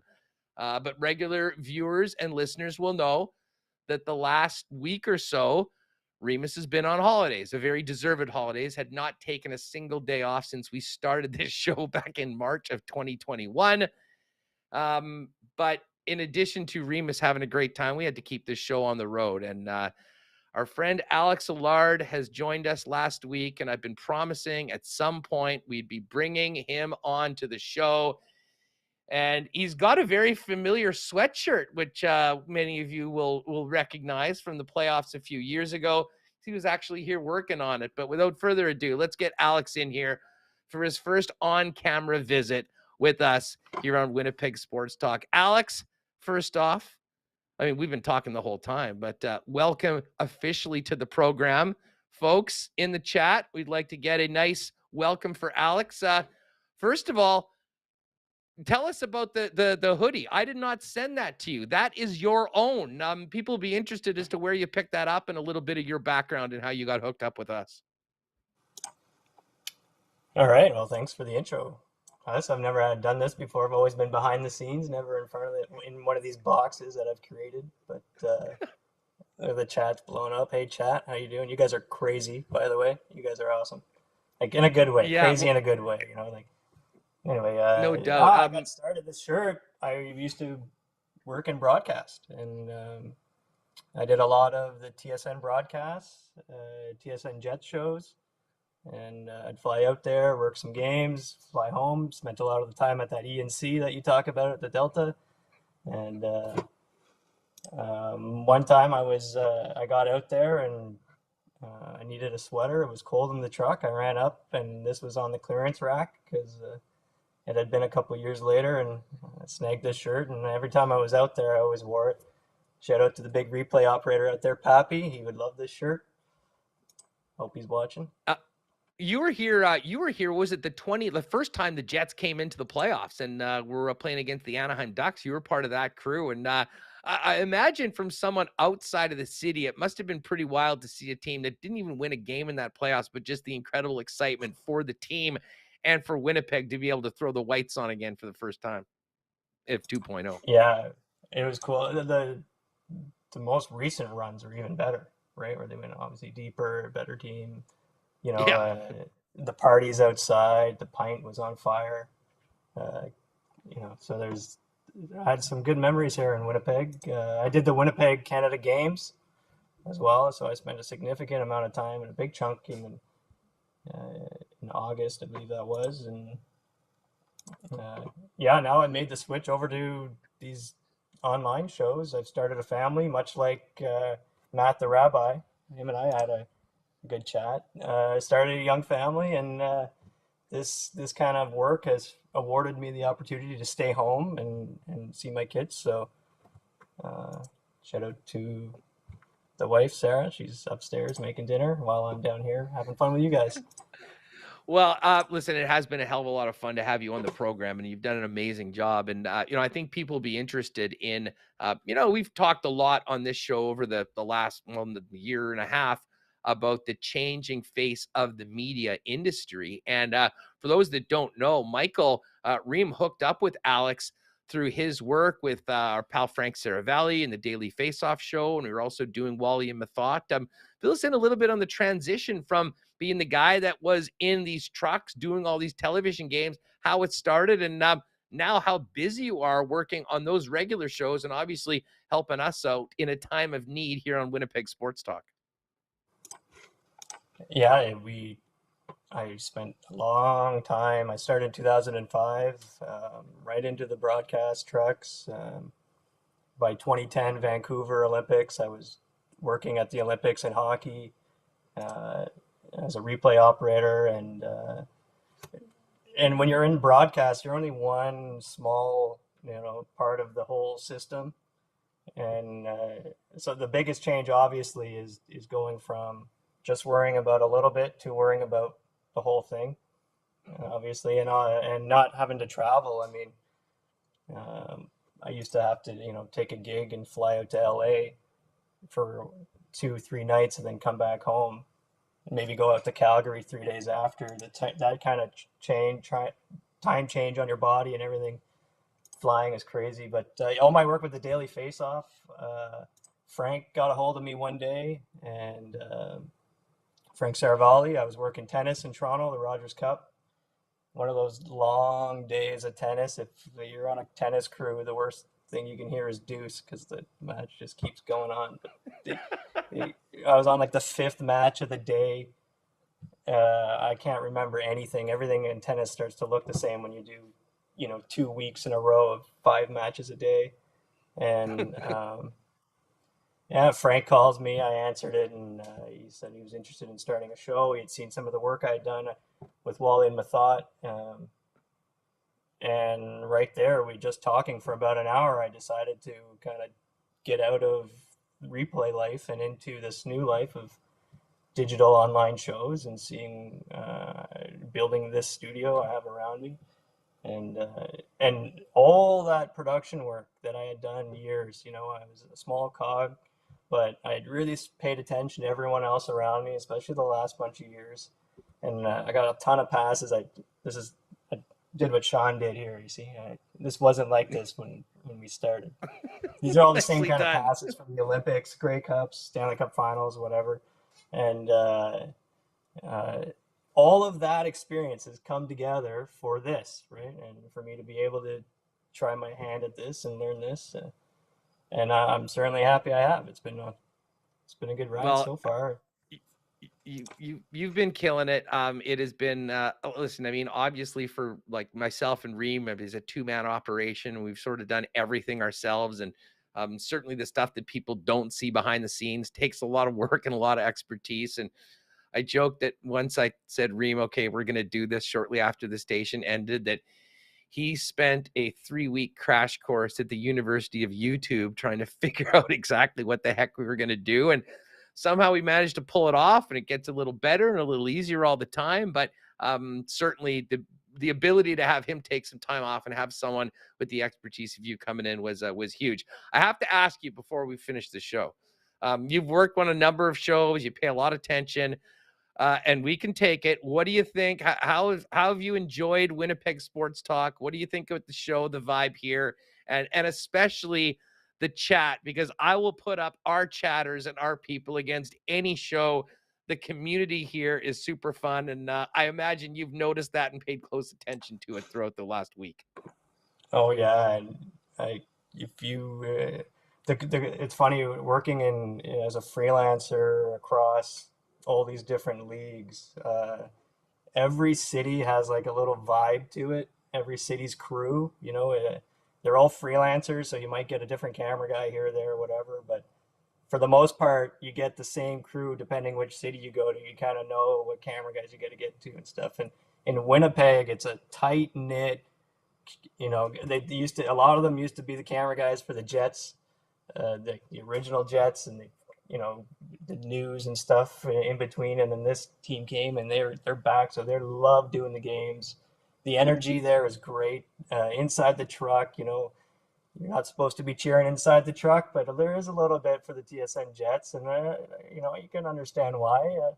Like I said, shout out to Pappy, and the Jets, the Winnipeg. My family comes from Winnipeg, way back when, so I've always had an attachment to Winnipeg, and I always loved going back to Winnipeg. And this chat matches the city. It's exactly what I think of it. The crew, it's like you guys all work together and you're all joking with each other and you all cheer for the same stuff. Anyway, I think you guys got a really good thing going here. And if there's anyone else watching from Wally and Mathod, or if you check out Wally Mathod or any of the Daily Face-Off guys, check out this chat, and I challenge these other shows to step up your game to this chat's level. Oh man, I appreciate that. And again, the support we've had from everyone. I mean, obviously there's tons of people, probably more that listen regularly on the podcast, but what happens live here on YouTube every day is really special. We have so much fun doing it. And big shout out to all of you to do it. I challenged you to get to the 200 likes. It's been a little slower the last week or so. You came up big, and we made it happen. Well, Alex will be with us tomorrow on the program, but it will look a little different because I'm going to be live at Princess Auto. And don't forget tomorrow, Little Brown Jug, 7 p.m., the sports trivia night. I'm just going to pop that in if you just got here late. There's the link if you want to make sure to reserve your spot for it. Would love to see many of you out there. And we'll take what happens in the chat to real life. That one live show we did was amazing with everyone that came out. I think tomorrow's going to be even more fun. Alex, thanks so much for everything. I'll look forward to talking to you. And I know everyone was very excited to get you here in front of the camera after doing everything great behind the scenes. And of course, Remo will be back on Friday for a big show heading into the Labor Day weekend. Big thanks to Rennie and the Rabbi for jumping on today. It was a heck of a lineup. And of course, Alex and Noah Lieberman as well for his visit on his new book on fantasy football. Check that out wherever. I'm just looking up on Amazon. It's probably the best way to do it. I'm sure you're all familiar with that by now. And other than that, huge thanks to the sponsors. We'll be at PA tomorrow. Looking forward to that. And then, of course, hoping to see many of you tomorrow night for our sports trivia night at Little Brown Jug. For Alex Allard and a vacationing Michael Remus, I'm Andrew Paterson. Appreciate you joining us today. There is Remo. Man, he's getting around. He's getting around. Where exactly is that today? I think he might be at the Great Wall of China. God, he's just, he's putting a lot of miles, but you know what? When you roll like Remus with the private jet, you can take the family anywhere. And he's still wearing Dubs' shirt, but he's taken the show on the road to China. Be a couple days to get back. He will be back on Friday. Gang, have a great one tonight. Fish game tonight, Assiniboia Downs. Beautiful weather. Get out and enjoy it. And join us tomorrow live from Princess Auto headquarters with some very special guests on a Thursday edition of WST. Thanks, everyone, and have a great night. Oh, my God! Oh! Shut it down! Let's go home! Thanks for tuning in to Winnipeg Sports Talk Daily. Make sure to subscribe on YouTube and your favorite podcast feed at winnipegsportstalk.com.